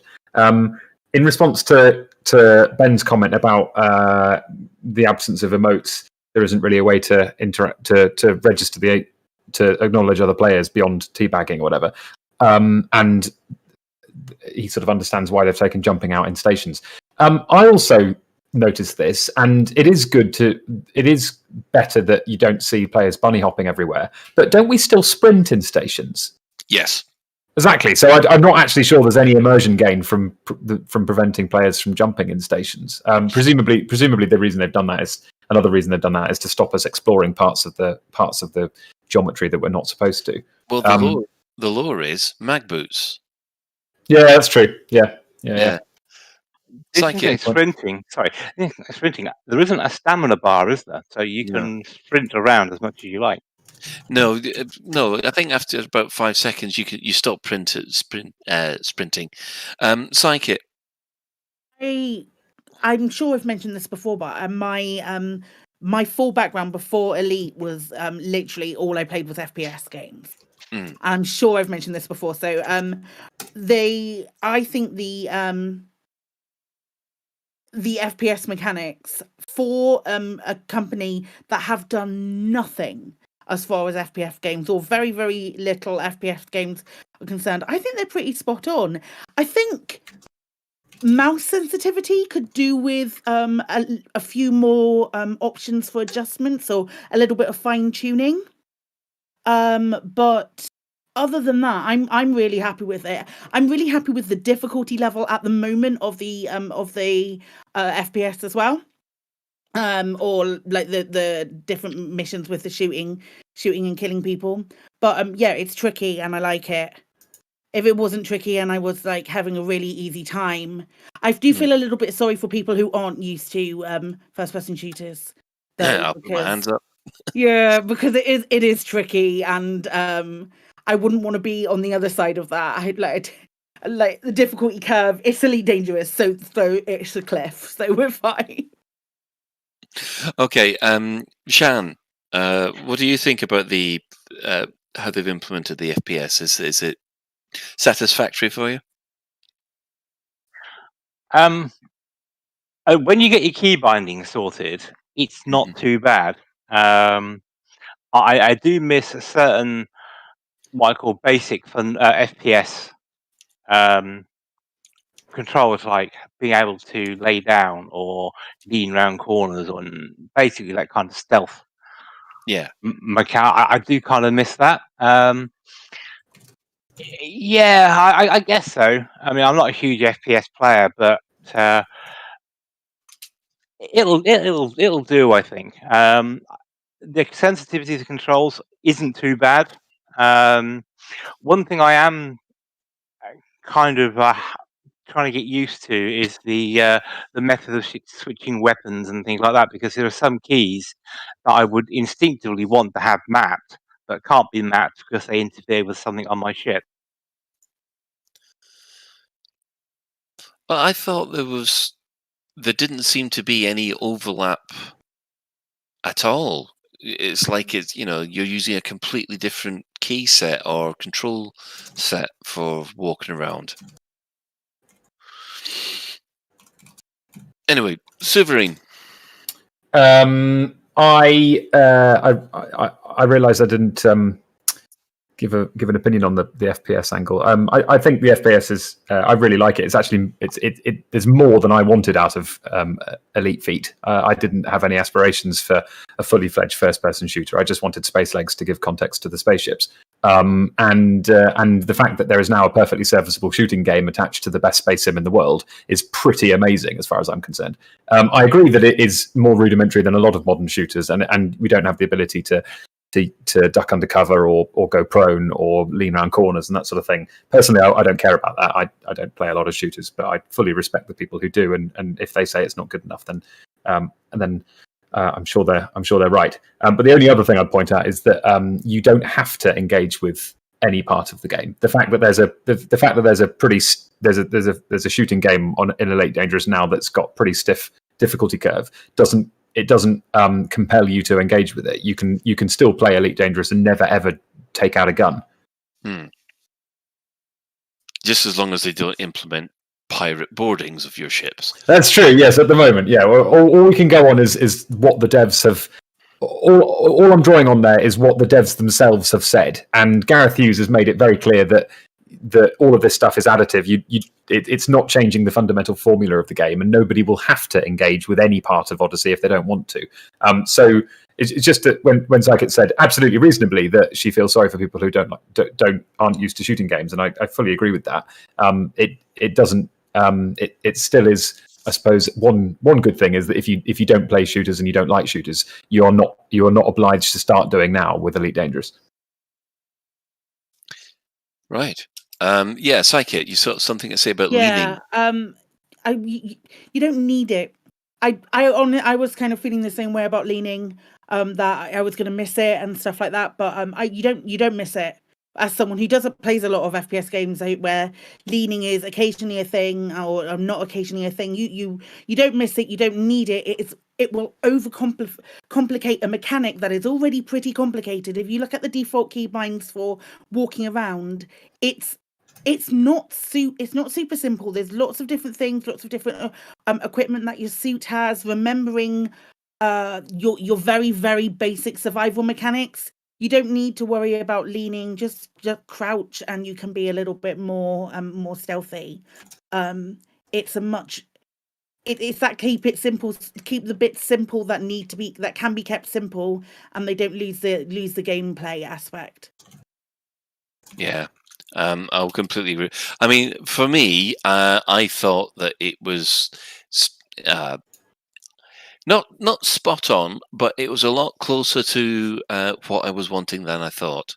I mean, the closest that I get to playing a full-blown FPS these days are going back and playing Deus Ex. And to tell you the truth, I found it closer to playing Deus Ex than say playing Doom, and I must admit I'm fine with that. It brought back Counter-Strike 1.6 feelings for me, and that's my home, that's my heart, man. So that was really, really nice. The other thing that I was going to bring up while I think about it is next week is all of the combat stuff coming in. Yes. So your frontline solutions, your dropship, we will see more of that instant gratification on the shooting side, rather than waiting to see what the next steps are, or that kind of thing. Does that make sense? It does to me. It does to me. Right. I think at the moment, if it's okay with the Chris Mark IV, we're going to take a short ad break while we organise this adder assassination. So we'll be back after this break. The Federal Navy. We want you for Adventures Unlimited. Just last week I was mixing Sidewinder slammers at a seedy space bar. I wasn't even pilot registered. And now I have a ship and a basic starting mission for the Federal Navy. Owing to recent actions in the Lave region, the Federal Navy now seeks to recruit another 1,000 entry-level pilots. We need you to add your strength to our military machine. I'm going to see the galaxy. We have missions for all pilots, regardless of combat experience or flight hours. Come and talk to us and we'll get you on the military ladder. Join the Federal Navy. Make a real pilot of yourself, or die trying. Wait, what's that? Is that a ship coming? Are they looking for me? What do they...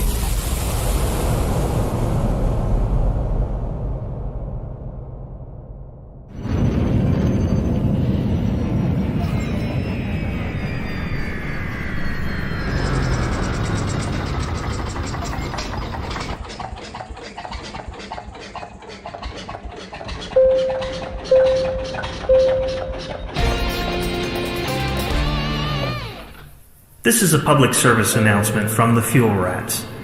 Please stop what you're doing and pay attention. If we can rescue you, we will, but you can help us help you by following these easy steps. 1. Fly 50 light seconds or so from the system's main star and drop out of supercruise. 2. Note down the current system and the nearest stellar body. 3. If you're on emergency life support, log out immediately. 4. Go to fuelrats.org and click Get Help. 5. Stay calm, hold your breath, and let our seasoned professionals do what they do best. The Fuel Rats. We have fuel, you don't. Any questions? Lave Radio, transmitting to every corner of the galaxy. Eddie Lee Wise here. Our family-run business looks after all your sartorial needs.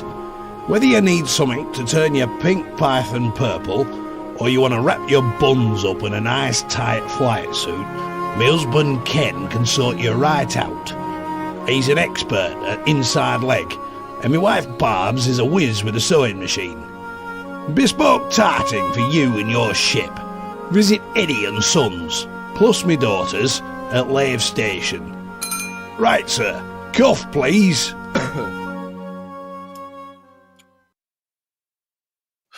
And welcome back. No, we're doing this as part of the alpha testing, or mostly just to satisfy Shan's bloodlust. So for all you Shan fans out there, this is us sacrificing our good name just to keep him happy. And our deputy trade attaché. And our deputy trade attaché. Yes. So, I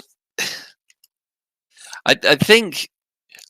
Has anybody got any points that bugbears that they really want to talk about so far? I mean, something that's really stood out. We'll start with Ben, if that's okay. Not actually. Yes, one thing, and I don't know if it's game mechanic or if it's by design or if it's what. At the moment, when we die, we always seem to go back to Hopkins. Yes. And I was under the impression that when we died, we'd go back to our ship if it were there, or we'd go back to the nearest starport. Yes. So why the hell do I keep going back to Hopkins? Yeah, and that does seem to be a bugbear, because basically all the good missions seem to be 150,000 light Yeah. seconds away. Yeah. Oh, and by the way, Shan, in that location where we are, they are nice, lawful folks who get a bit uppity if you whip your weapon out. Ah. Well, looks like we're all going to die then. Superine. The outposts, the interiors of the outposts are identical to the interiors of stations that spin. I know it's proc gen, that's fine. I know that there is a limited palette of art assets that they can use to populate interiors, that's also fine. But outposts don't spin. There is no artificial gravity in the Elite universe. The only things that are wearing mag boots are your feet. There are piles of boxes. There are things sat on chairs. There are drinks in open-top glasses. There are leaflets merrily sitting in leaflet rack things. The interiors of outposts are environments that clearly are enjoying perfectly normal 1G. Why does the art team not talk to whoever? Why are the You don't expect them to have a brain. Why does this degrees? Why does this happen? I get it with the Crate Mark II. There's a coffee machine, whatever. It's kooky. Maybe they just use it on planets. That's fine. I kind of even got over it in the fleet carriers because it's just a fleet carrier or whatever. But the outposts, they've been there since day one. They're so fundamental to the universe. You can't not visit one. Like what? Why have you got a game which is so true to science, which you've built up an entire 1-to-1 scale version of the Milky Way, and you make a big deal of how closely you adhere to science with as little hand wavium as possible, and you've got your outposts that don't spin, and you mentioned the fact that they don't spin and they don't have artificial gravity when you showed them first off in the newsletters 6 years ago, and the interiors, there are people mixing martinis and things. Just what are you doing?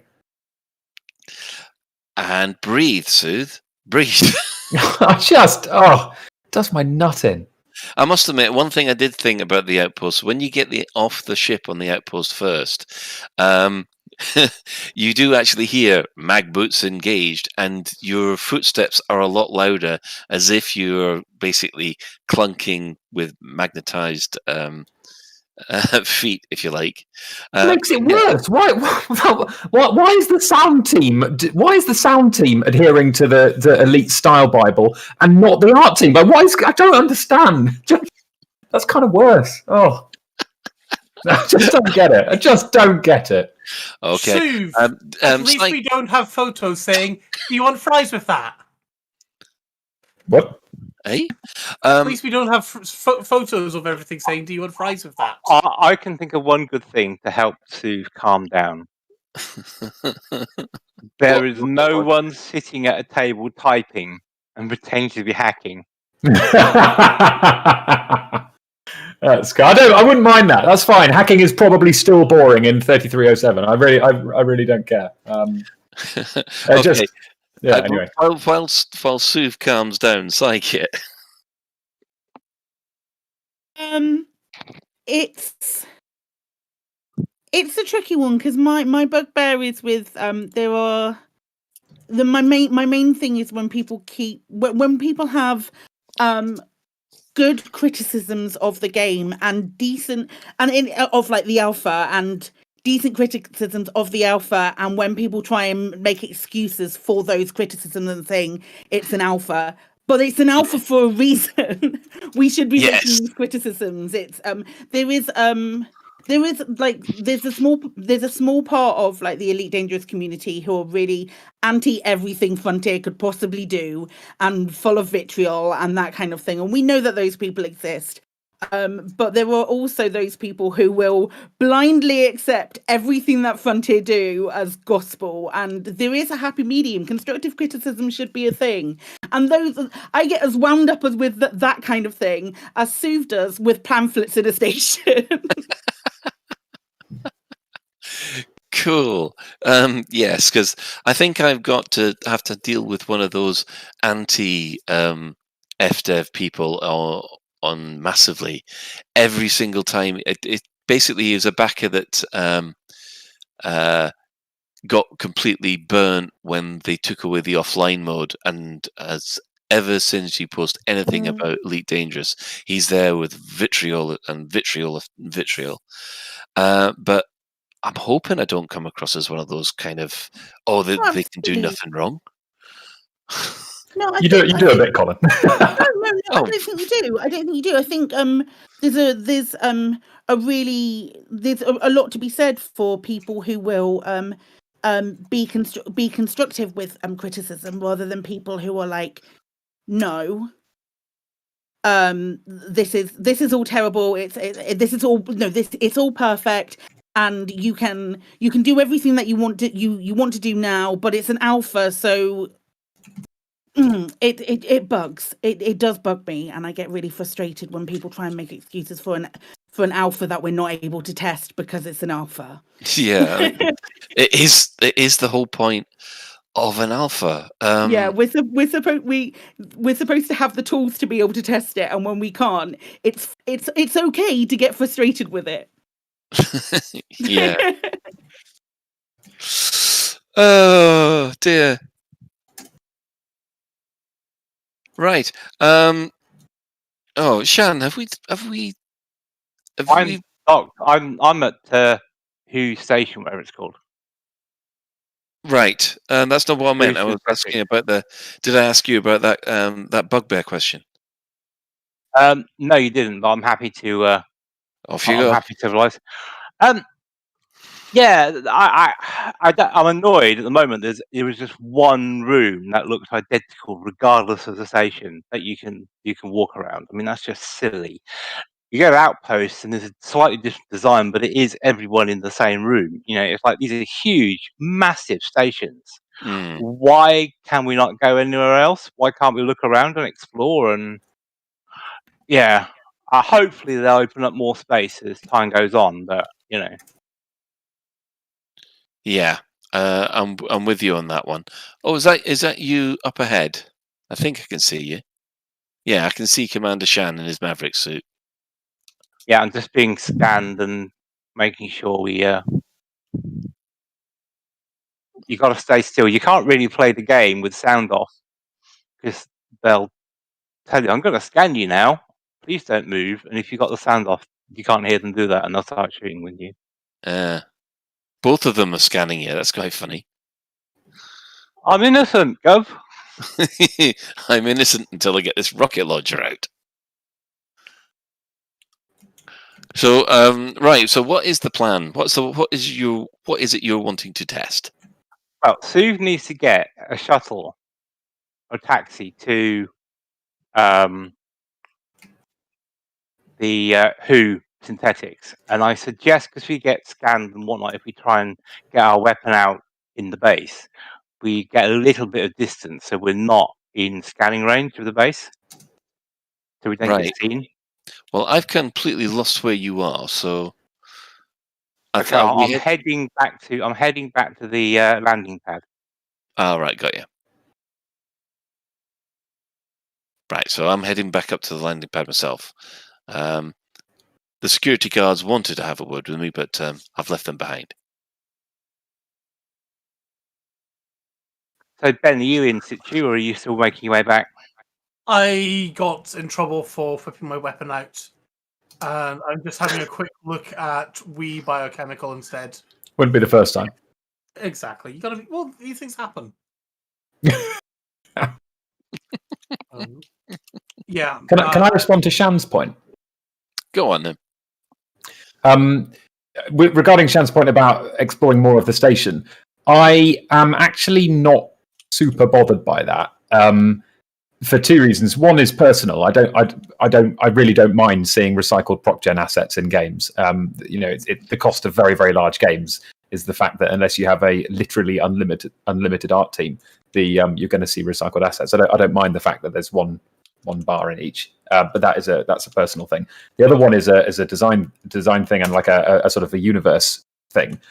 In the fiction, the Pilots Federation are a mistrusted group. We are considered Pilots Federation members are considered rootless opportunists who disrupt local systems, can't be held to account, aren't really aren't really punishable with any law enforcement because they can just fly to other systems. We're viewed as kind of like, I guess, itinerant Spaceship cowboys thieves. were. Yeah, and some of us are spaceship thieves, and some of us are criminals. So I could completely believe within the Elite Dangerous universe that that local law enforcement or local authorities in systems would decide that Pilots Federation members shouldn't really leave the docking bay. You know, the argument would be like, oh, those itinerant outlaws, they're all the same. You can't hold them to account. They're no good. We need to keep them out of the residential areas. We want their business, but we don't want them to come too far into our settlements. So I think from a sort of a fiction perspective, there is a perfectly plausible reason why we can only explore a limited amount of these places. I guess we'll see. Colin, if you call a Apex shuttle down, yeah, and they'll take you to where the landing pad is. Right, I'm at the landing pad. There's another already here. Okay, yeah, I see you now. Benton Harrison, yeah? Oh, right, so we're going somewhere else. Right. No, I just did that so I could find the landing pad. Oh, right. Okay. Sue, sorry, not Sue. Psychic, you had a point to make. Yeah, read that as well. Everything that Sue said, absolutely. But also, it would potentially get a little bit stale for people. If there's lots of like really long corridors to journey down and with no real goal at the end of it other than extending the gameplay, what they've managed to do is with these proc gen areas is give everything its space but not overcrowd it. But if it was to be any bigger or more space, it you may get the feeling that it is just bigger and more distance to channel to prolong the gameplay, which is essentially what Apex does at the moment. But it's I feel like it would be people would go, no, it's not good because it's artificially extending the gameplay. Although technically, as we've proved tonight, the Apex doesn't extend. Extend, it seems. Right, yeah, Bedrill's... sorry, Colin. Yeah, you should be able to see the flashlight moving around on the landing pad. If you come this side of it, you're out of scanning range of anything, so you can pull the rocket launcher out and do what you like with it and not get got. Where are you? And in the synthetic. Oh, right, I see. I think I see you. Yeah, so I'm just moving the light around. So if you come this side, the guards won't scan you, so you should have a clean shot at the shuttle. Oh, goody. I'm going to get in so much trouble here. Right. So just now Sue to arrive in his shuttle, and if Ben is coming too, that'd be good. Ben, are you coming, or you were? I'm seconds away. Right. Let's see. Bedroll on from the chat room has said that walking around for the first time felt like Half-Life, but with less to interact with. I was expecting the NPCs just to look at me and go, humph, or excuse me, etc. And Chang Dai says, station variety seems lacking, but this is a game that's rocked with single SRVs for years. So, yeah. For now. Yeah, Hopefully there'll be more SRVs. I'd love more SRVs, but that's a different thing entirely. So, Colin, you got grenades on you, yeah? So throw some grenades at the shuttle, and then I'll fire rockets. Oh, I've got rockets and grenades, so... Yeah, so we'll see what effect a single grenade has first on the shield. Right. And then we can calculate whether we can get the shields down with grenades and stuff. Okay. I'm 250 meters away, by the way. Sorry. I can't see any spaceship. Who's Synthetics? Yeah, but who's Synthetics? Oh, dear. Yeah, are you in Ben's private group too? Yep. Oh. Fruity. Wow. Disembark then, Sue, and then call this ship back. Okay. And because you should appear in the same instances, but that's interesting if you can't. It doesn't appearing in the different instance. No, because we've got no ship appearing here at the moment. Ah. See no ship. No. Strange. I mean, if I go back to main menu and rejoin, if I'm in another instance for some reason, Wait, then wait until you disembark, because if you quit out now, you'll end up back at the station or somewhere weird. Oh, sorry. I think I misspoke. I actually meant kilometers, not meters. So it's pretty it's pretty reasonable that you couldn't see us. I'm now 7 kilometers away, so you should, if I'm in the same instance, you should see me fairly soon. Yeah. Is it A9D by the? Oh, is it A9D by the way? That that you guys are at, or where is who? It's the planet. It's Planet 4, I think it is. Of which one? A4. A4. Yeah, we're on A4. It's at the whole. Oh, I see. Okay. I'm coming over to you there. To you guys there. Here comes Oh, here it comes. Here it comes. Actually, hang on. I'm going to try and go underneath it and see if it squishes me, or see if it stops Sue's landing. Hold on. Oh, that'll be interesting, actually. Okay, I'm hoping to see a squish San. No squish San. Oh, that is a shame. Right. I was going to tip my taxi driver especially generously. Grenade missed.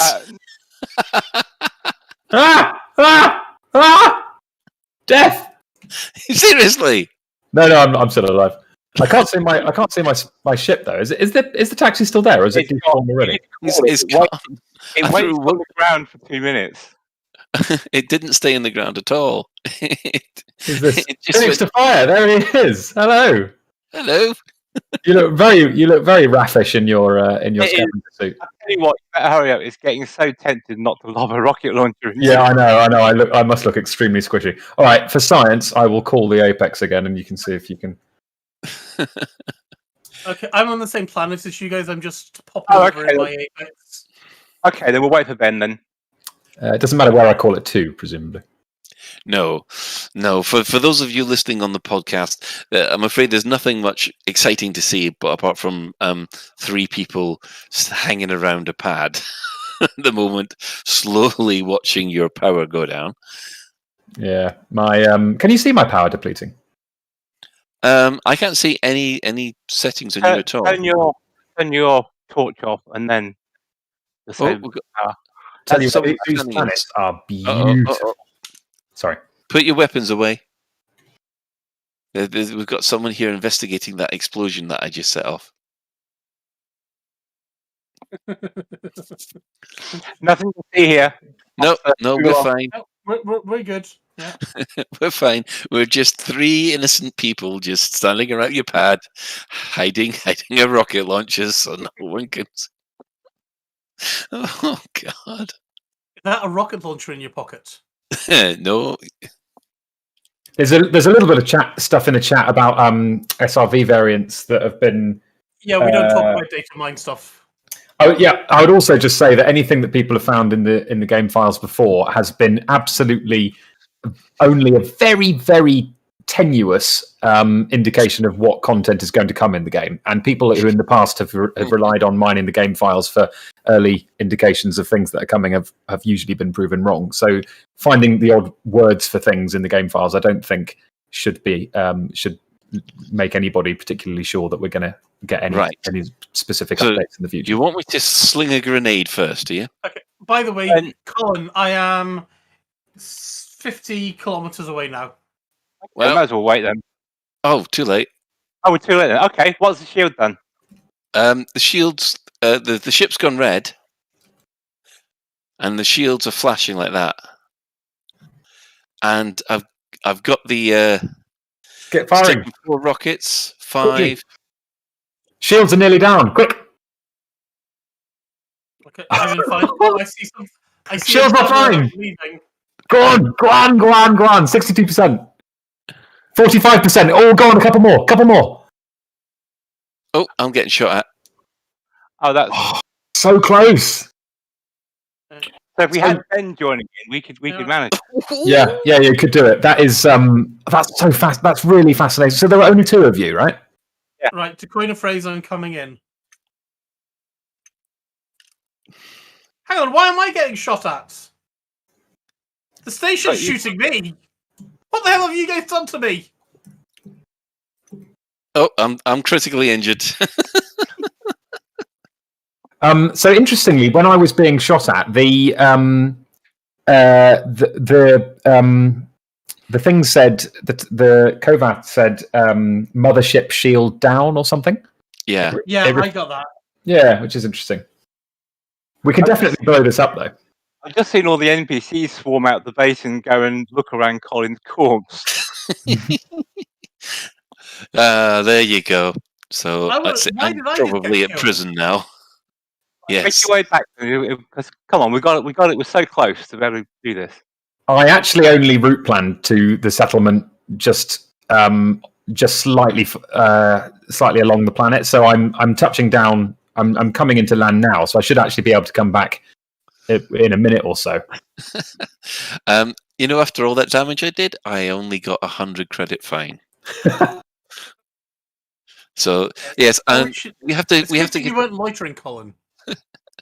We have to give a special shout out to the Burpits, whose group have now organised seance or they're basically hanging around the sleeper in one of the bars. In the bar, there is a sleeper, an NPC who's fast asleep, and they're all just trying to wake him up.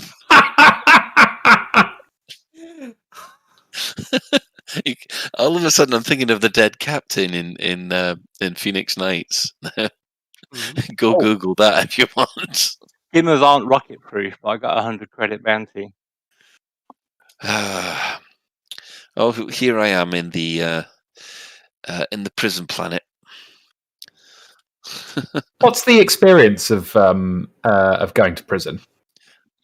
Basically nothing. You just end up at the prison planet, if you like, and you got to travel from there. You see, you pay your fine, and then you spawn in the prison planet, and that's a lot further away from where you need to be. Is it a prison planet, or is it a prison on a planet? It's a prison on a planet.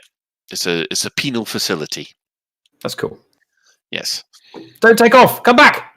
I need you. You're at 45. Ah, it's already gone. Right. Okay, I'm coming back again. So I don't know why I got shot out the sky last time. You guys were the ones being naughty. I'm not even the same group as you. You smell iniquitous, Ben. That's why. I mean, maybe that is a bug. Maybe that's a bug that you have to report, and we found it live. Yeah. Yeah, the game was listening to Lave Radio, heard that Colin and Jan were shooting taxis, so decided to kill me as well. But it was good to see that actually it took 4 missiles to get the shields down on a ladder. Yeah, it's interesting. So you got the shields down. Did you do any damage to the hull at all? Or? Yeah, down to 45%. But that was you definitely kill one then. That's actually thanks to the system multi-cannon, which started firing on the mothership for us. Interesting. With 3 rocket launchers, you could definitely take that adder down in very little time, I think. Is that what we're planning on doing? Oh yes, I'm on my way back to Huth and Setix now for our second round of clay pigeon shooting with Suv. I guess the question is do we think 3 rocket launchers from 3 players should be able to take down an adder? I know adders are pretty epoxy, but this is the thing. I mean, I'd say no. Yeah, I'd probably agree with that. If you just, I wouldn't say no because of how sturdy adders are supposed to be. I'd say no because it seems unbalanced with how much damage you can do with ships. Like a ship, a multi-cannon on a small mount on a sidewinder is still easily as long as someone's arm, and it would take ages to destroy an adder with one of those. So 6 rockets from a handheld rocket launcher don't feel proportionate, really.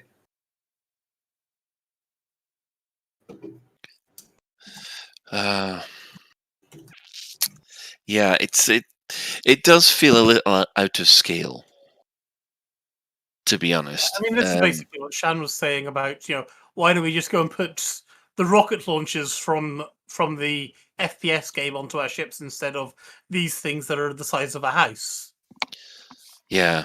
I mean, I must admit, when we hit it with the rocket launchers, I was very impressed with the shield effects. That's cool. So, From everything I've heard, the shields have been redone as well. Like a lot of the effects. Well, you can see a lot of the effects have been redone. It's beautiful. Yeah. Because it looked as if it was the kind of lightning effect that came out from the impact zone. I thought that was really good. Well, I'm slightly afraid, but I'm coming back to way biochemical now from the place where we wherever the hell Hopkins Terminal or whatever it is. Right. Well, while all that is going on, I think I'll just quickly mention a couple of things from the community corner. Of course, as you can imagine, most of the streamers have been going through Odyssey. So, our friend of the show, Down to Earth Astronomy, he's made a full video explaining the cheese method, which is how you can get the Maverick suit. And also, Obsidian Ant, he has been doing videos on how to earn credits for a new suit and weapons. Also, we'll give a shout out to Commander Plater and good old Commander Exegius. I managed to pronounce it this time. I got it right. They were, I think, between the two of them, Down to Earth Astronomy and Commander Exegius were the first ones to start to get in. Yeah, they got in very quickly, didn't they? I know. It should be pointed out, at no point did anybody have early access to the alpha. Everybody got in at the same time. Yep. So yeah, it was quite exciting to watch, even though I was at work burning with jealousy. I've got a community corner thing. Okay, go on then. I want to give a shout out to a Frontier support, particularly a commander going by the name of Viking. I did a completely Muppet thing yesterday, and I went to buy a Odyssey from one of my accounts. So I logged in and duly brought the key, and then realised it's actually gone on my Shan account, which has a lifetime pass. So it was completely and utterly useless. So I put a support ticket in at about 5 to 5 p.m. yesterday, saying I'm such a Muppet. Can you either refund it or move the key to my Shenanigans account? And I got an email at 4:45 a.m. saying, "Don't worry, Shan. We can't move the license, but here's a refund for it." And I thought, wow, 5 o'clock, end of day. They got it sorted sometime between 5 o'clock in the evening and 4:50 a.m. So that's stunning. So well done, Frontier Support. I will just add that in my years of 7 years of playing this game, every single one of my interactions with Frontier Support has been exemplary. Like getting back to me easily within a day, really, really helpful responses every single time, routinely. I have just noticed the time. I don't know whether or not I'm going to be able to. Depends on final approach. So what we could do, how far are you away, Sue? I'm here. I'm just as soon as Ben gets off, then Sue, call the Apex shuttle, and we'll lay into it. All 3 of us. Yeah. You can take its shields down before it even lands. You got to throw a grenade to do that, though. Oh, Shan, why don't you guys try shooting me down? Because I'll be probably slower landing anyway. Well, Sue's here. Actually, you guys shoot me. It needs to be when the shuttle has landed, because it's around for 2 minutes. Oh, well, I'm now 2.0 megameters away, so I'll be in quite quickly as well. So we can just quickly try this out, and then I will give the usual shout-outs, and that will be it for the show. So, Interestingly enough, sorry to jump across. If you run away from the pursuing security guards, after a while they lose aggro and they don't hang around. So I'm now looking at an empty landing pad now because they've all run back. So that's a potential tactic. Apex coming in. Right, so That'll be me. I'm at 150 kilometers away. I don't think it is you, Ben. I think it's mine. I booked one. All right, I'm 500 meters away, landing. This one's 50 meters away. Could be there's two of us.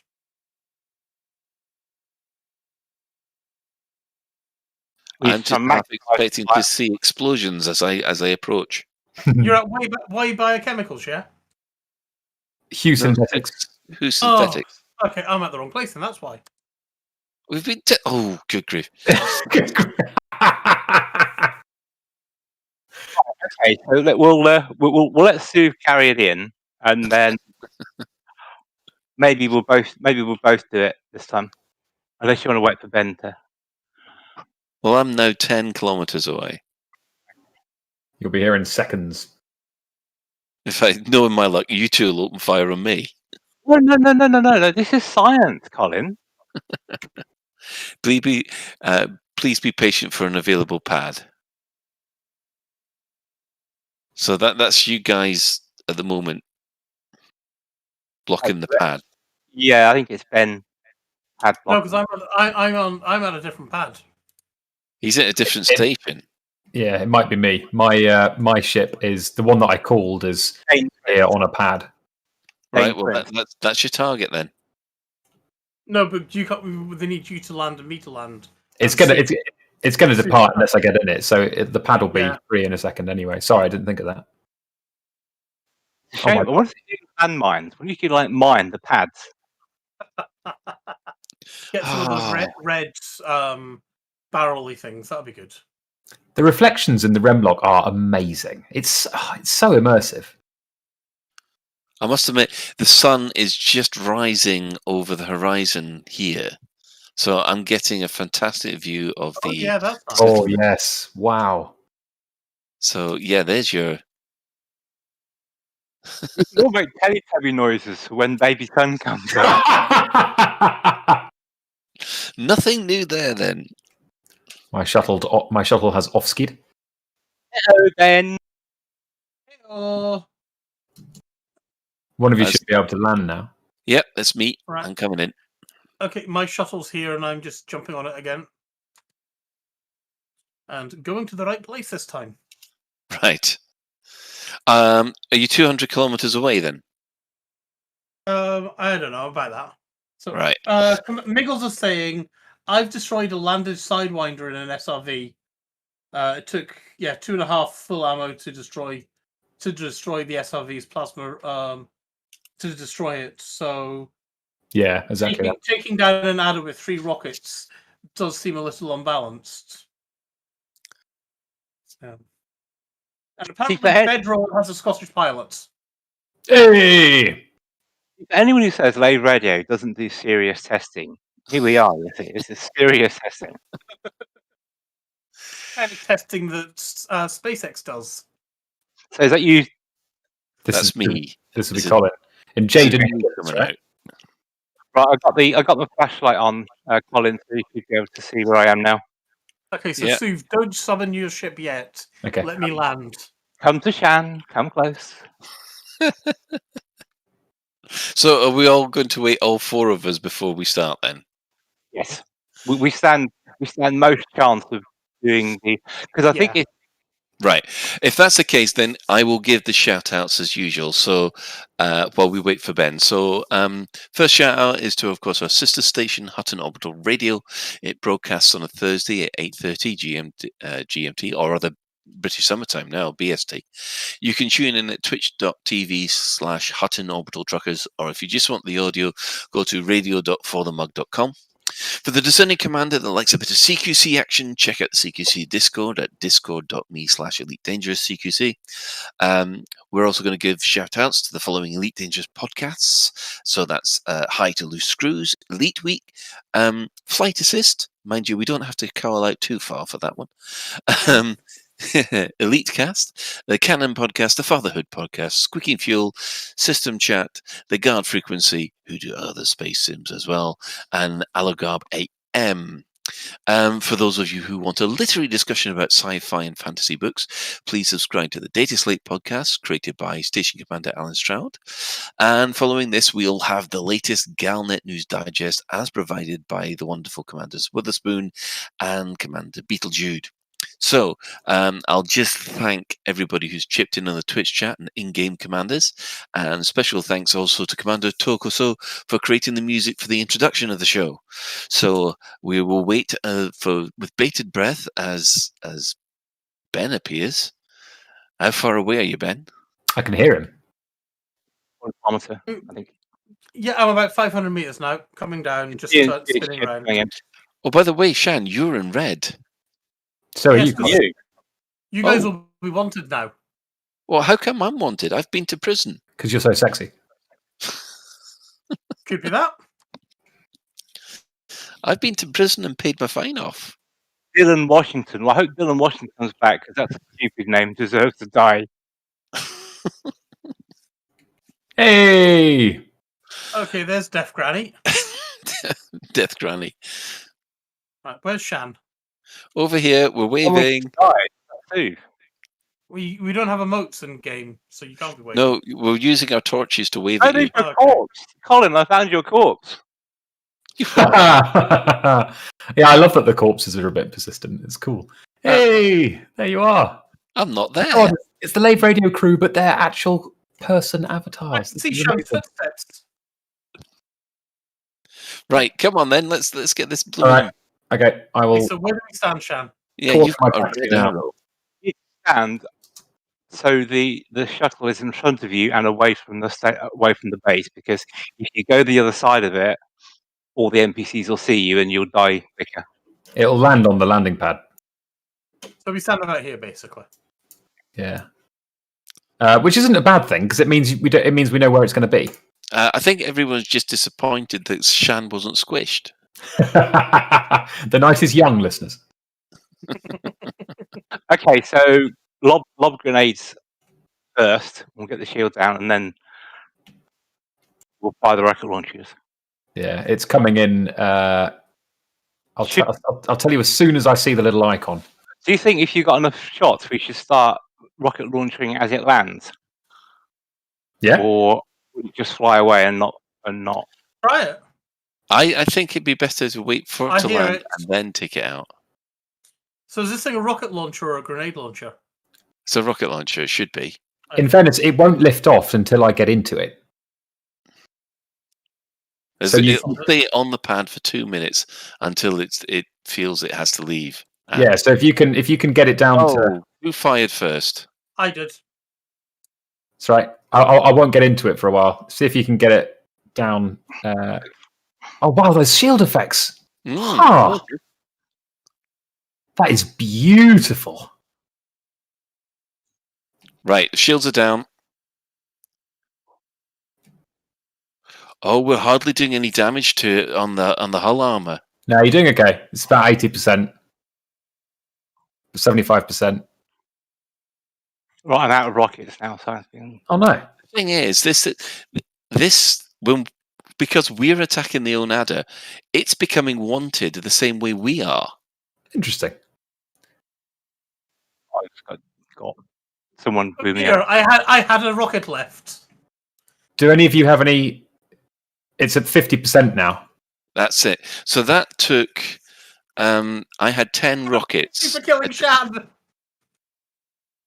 In that case, my comment about balance is I'm going to have to retract that, because actually I don't think it is too terrible. If it took more than 30 rockets to take the adder down to half health, I don't think that's too bad actually. No, I think that's quite reasonable. I think we're just all surprised about the fact that what big shot at. But I boarded, didn't I? In time. You got on board, yeah. I've got away. He got away. I'm the one that got away. I'll get you next time, Gadgets. Well, on that highlight, that's it for another episode of Lave Radio. If you'd like to get in touch with the show, you can email info@laveradio.com, hit us up on facebook.com/laveradio, tweet us at Lave Radio, or you can join our Discord server by going to discord.io/laveradio.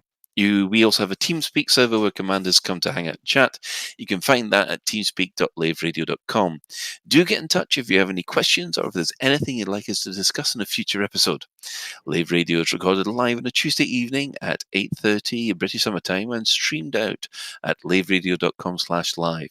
So thanks to Psykit, thanks to Ben, thanks to Sufarine, and thanks to Shan. And special thanks, of course, goes to today's tech specialist. I do believe that is Commander Ventura. So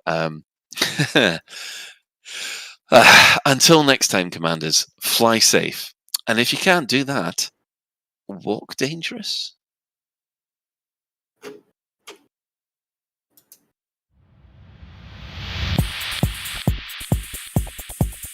Very nice.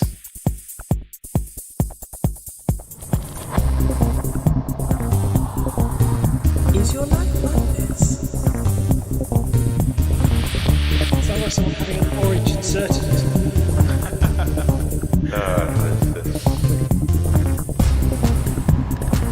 Need a safe word. Space can be low.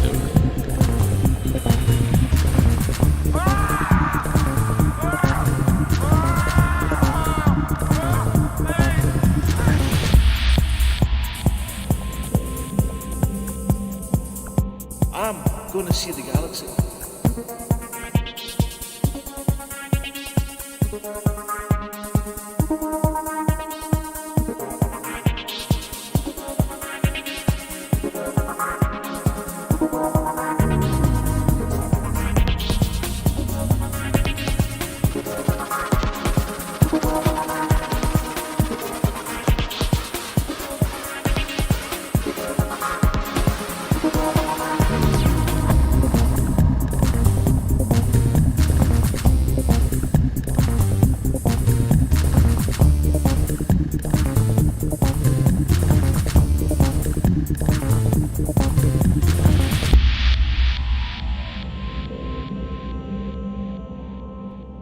Ah, damn it. No worries, guys. Hold the fort for 2 seconds. I'll be right back. They have slept for centuries, buried, forgotten, lost, until they awaken or are awoken.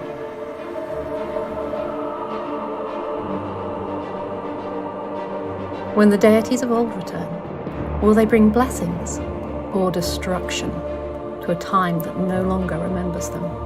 Should they be left in peace or used for our own ends? Are they gods or monsters? What lies out there in the realms of the lost gods? Lost Gods, an anthology of short stories edited by Joanne Hall and Dolly Garland. Featuring stories by Anna Smith-Spark, Courtney Privet, Gay Siebold, Laura Gregory, Charlotte Bond, Stephen Poore, Terry Grimwood, Kerry Buchanan, Donald Jacob Olvert, Ellen Crosshane, Alan Stroud, Chris Halliday, Lindsay Duncan and Gareth Lewis. Lost Gods is available from Christelle Inc. in paperback or ebook. Get your copy from Amazon or other book retail stores.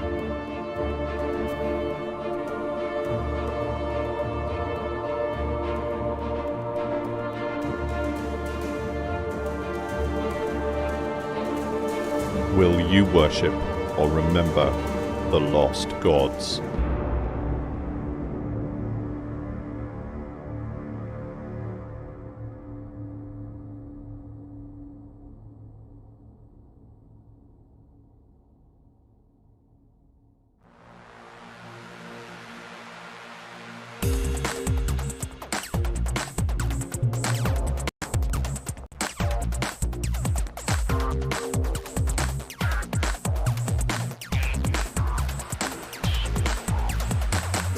Odyssey News Digest, 30th of March 3307. We read the news so you don't have to. In this week's news, mostly pedestrian. Radical auto-embarkationism blamed for bombs. Mostly pedestrian. In an effort to emulate the funding success of the forthcoming space simulation game Stellar Citizen, which is currently in its 1,294th year of development and is expected to enter a public beta shortly, the Pilots Federation has released an early build of a full-scale simulation of an entire star system, a huge achievement, having more planets than the Stellar Citizen systems of Stanton and Pyro combined. As well as providing much-needed revenue, the Pilots Federation hopes that the replica of the Adityan system will help educate commanders on the correct etiquette for interacting with the local population when landing on planets is permitted, something that may be possible in as little as 8 weeks. It turns out that the correct etiquette is to get out of the space taxi and promptly and efficiently die in one of a number of exciting ways, including freezing, boiling, asphyxiated and being shot by security guards. The Pilots Federation hasn't quite got round to writing the manual yet, leaving their members wandering around aimlessly, taking missions they cannot possibly complete and burning their way through the 50,000 virtual credits they were generously granted to start them off in the simulation. Critics have pointed out that there's very little T-posing, standing on the furniture or clipping through walls into unexpected and fatal EVAs, and that assets such as spaceships and space stations rarely blink out of existence or fail to load, in the way that players of Stellar Citizen have come to expect. The Odyssey Adityan simulation is therefore not particularly realistic or authentic as a real space simulation.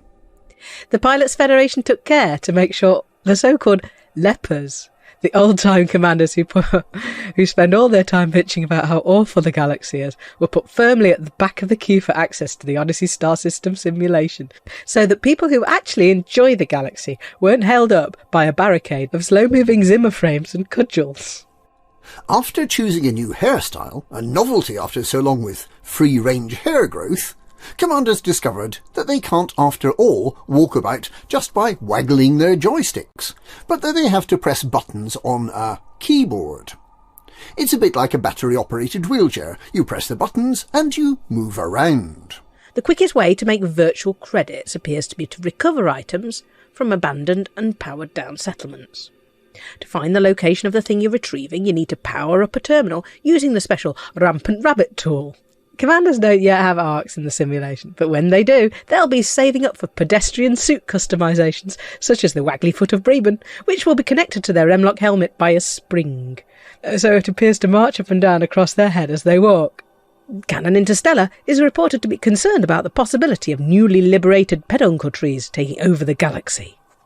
Commanders using the Xbox and PS control systems are keeping the real galaxy running smoothly, while many of those using the PC flight control system are indulging themselves in the space simulation, and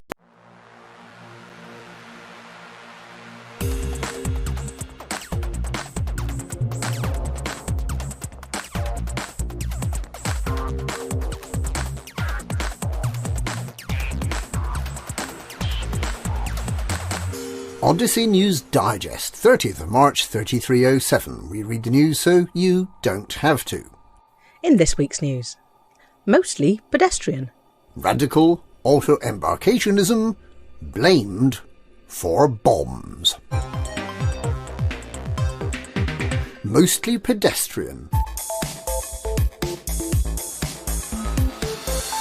In an effort to emulate the funding success of the forthcoming space simulation game Stellar Citizen, which is currently in its 1,294th year of development and is expected to enter a public beta shortly, the Pilots Federation has released an early build of a full-scale simulation of an entire star system, a huge achievement, having more planets than the Stellar Citizen systems of Stanton and Pyro combined. As well as providing much-needed revenue, the Pilots Federation hopes that the replica of the Adityan system will help educate commanders on the correct etiquette for interacting with the local population when landing on planets is permitted, something that may be possible in as little as 8 weeks. It turns out that the correct etiquette is to get out of the space taxi and to promptly and efficiently die in one of a number of exciting ways, including freezing, boiling, asphyxiated, and being shot by security guards. The Pilots Federation hasn't quite got round to writing the manual yet, leaving their members wandering around aimlessly, taking missions they cannot possibly complete, and burning their way through the 50,000 virtual credits they were generously granted to start them off in the simulation. Critics have pointed out that there's very little T-posing, standing on the furniture or clipping through walls into unexpected and fatal EVAs, and that assets such as spaceships and space stations rarely blink out of existence or fail to load, in the way that players of Stellar Citizen have come to expect. The Odyssey Adityan simulation is therefore not particularly realistic or authentic as a real space simulation. The Pilots Federation took care to make sure the so-called lepers, the old-time commanders who spend all their time bitching about how awful the galaxy is, were put firmly at the back of the queue for access to the Odyssey Star System simulation, so that people who actually enjoy the galaxy weren't held up by a barricade of slow-moving Zimmer frames and cudgels. After choosing a new hairstyle, a novelty after so long with free-range hair growth, commanders discovered that they can't after all walk about just by waggling their joysticks, but that they have to press buttons on a keyboard. It's a bit like a battery-operated wheelchair. You press the buttons and you move around. The quickest way to make virtual credits appears to be to recover items from abandoned and powered-down settlements. To find the location of the thing you're retrieving, you need to power up a terminal using the special Rampant Rabbit tool. Commanders don't yet have arcs in the simulation, but when they do, they'll be saving up for pedestrian suit customisations, such as the Waggly Foot of Breben, which will be connected to their Remlock helmet by a spring, so it appears to march up and down across their head as they walk. Canon Interstellar is reported to be concerned about the possibility of newly liberated peduncles taking over the galaxy. Commanders using the Xbox and PS control systems are keeping the real galaxy running smoothly, while many of those using the PC flight control system are indulging themselves in the space simulation and spending an absolute virtual fortune in virtual Vitadine nanomeds after getting themselves virtually, critically injured. Radical auto-embarkationism blamed for bombs. A radical new theory has been put forward, suggesting that the recent attacks on 9 starports might not have been caused by a Republican group within the Empire after all, but by members of the Pilots Federation. A particularly vocal crowd of agitators, the so-called auto-embarkationists, hold that commanders should not be beamed up into ships, but should be at liberty to board the ship by climbing the ladder themselves, and that they should even be allowed to walk to their seat in the cockpit unaided, possibly even choosing which chair to sit in.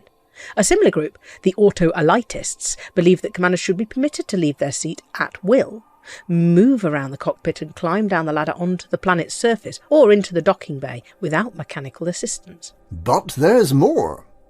The auto-manifestory group believes that clicking a button to buy a commodity and having that commodity loaded into your ship in less than a second is technology that flies in the face of nature, and that if you wish to buy 750 tons of performance enhancers, then you should jolly well have to load those performance enhancers into the hold yourself over the course of several hours. That is what real space transport is about. The theory goes that these radical and dangerous extremists may well have detonated the bombs as part of a protest against the Pilots Federation leadership. True to their purist principles, they felt honour bound to auto-detonate and therefore comprehensively blew themselves up with the bombs, and no one apart from a small greasy smudge of raspberry jam was left to explain what the protest was all about. After all this devastation, the Neo-Marlinists simply had to claim responsibility for the incidents, creating political disruption in all the superpowers and calls for the Empire to clamp down on the peaceful Marlinists. Now that they've blown themselves up, it remains to be seen whether the auto-embarkationists will make quite so much fuss in future, or if they'll accept the landing on planets permits for what they are. And that's this week's Odyssey News. Odyssey News, we read the news so you don't have to.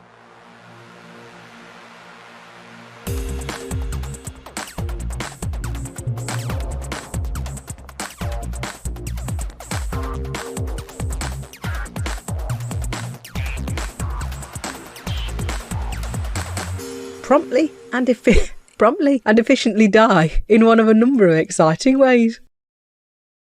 Forget the Uranus talk. This is the new outro in action. You've been dying for something to replace your Uranus. According to scientists, Uranus is full of methane gas. That sounds like every climate summit for the last 10 years, doesn't it? Brilliant. I think you're right, though, Colin. What have you done with Shan, and when can we have him back? I don't know. I'm quite attached to this one, to be honest. I think that is the truest thing I've heard you say. And no, Shan. Oh, okay. Well, I'll start with the positives. Yeah, that butt clenching really was awesome. Right, interesting.